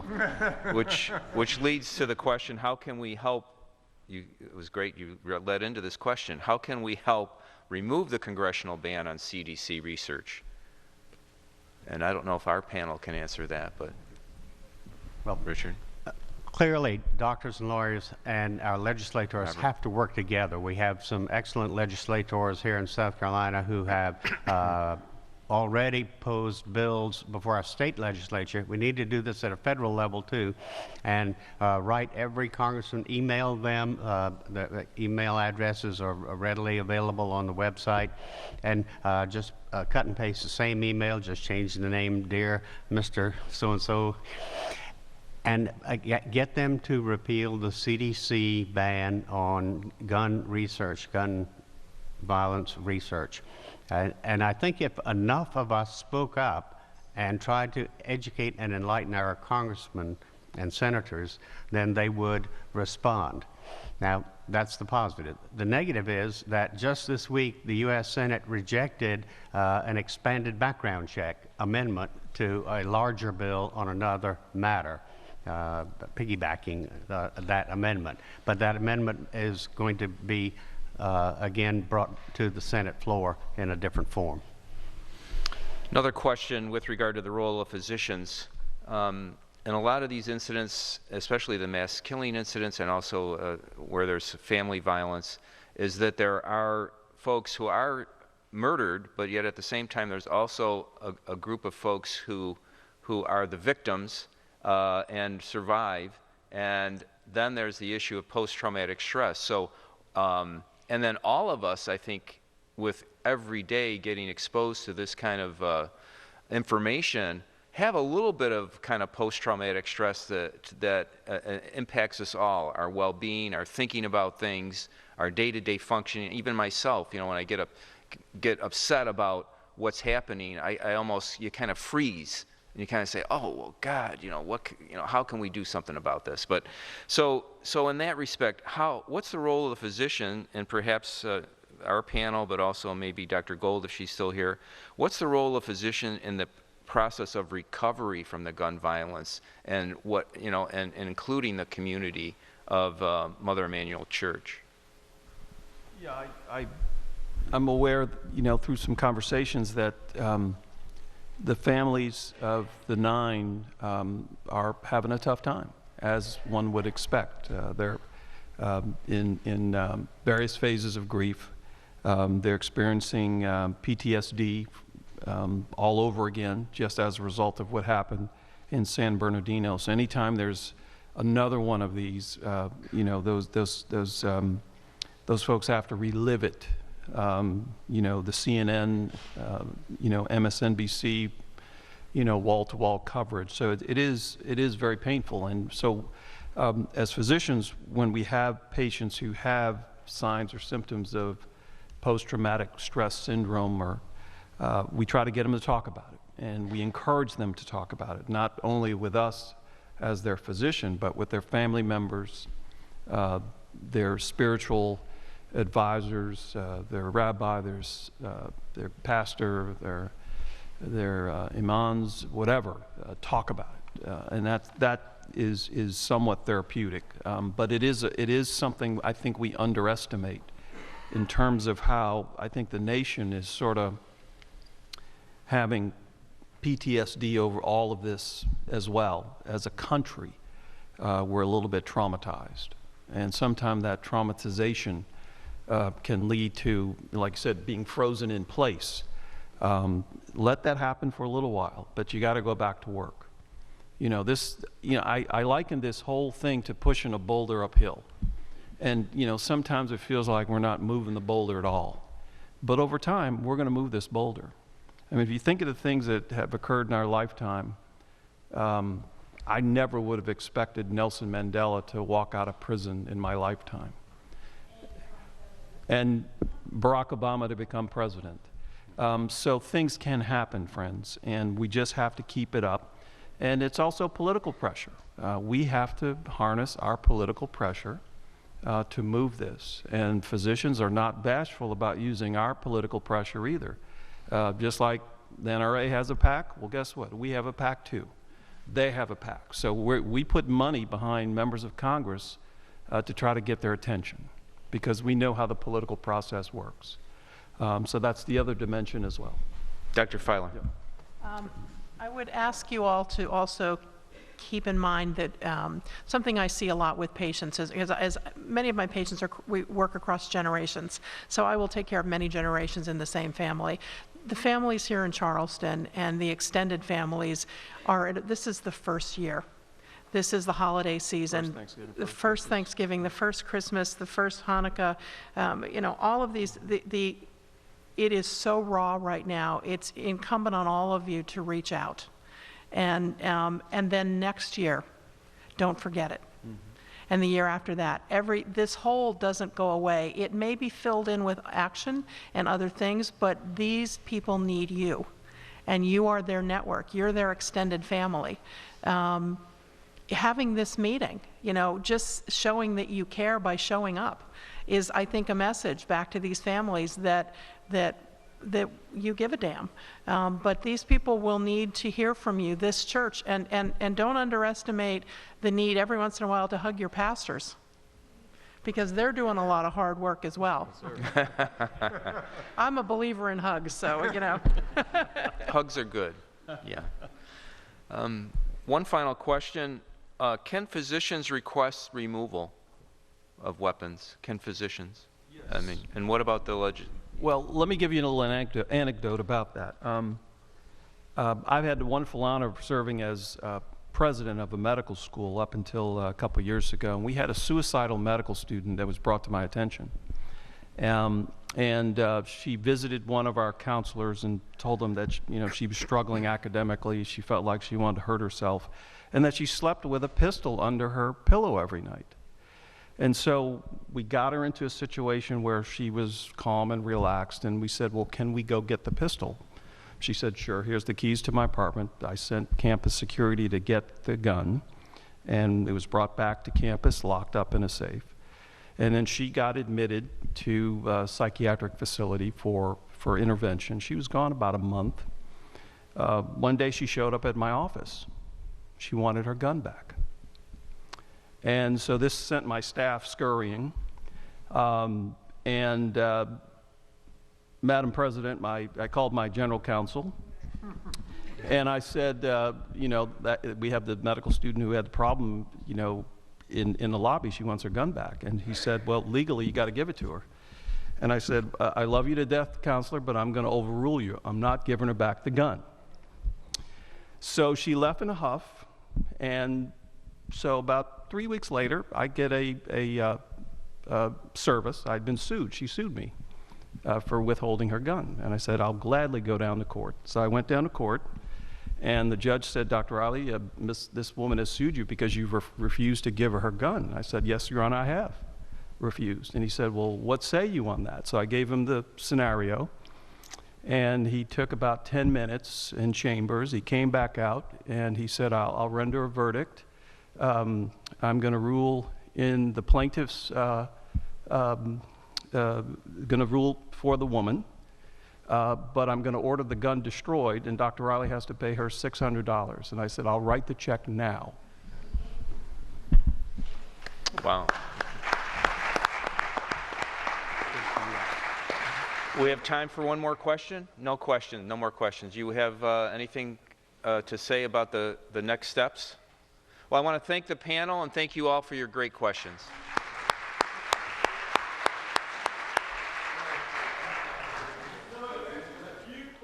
I'm the leading state sponsor of terrorism.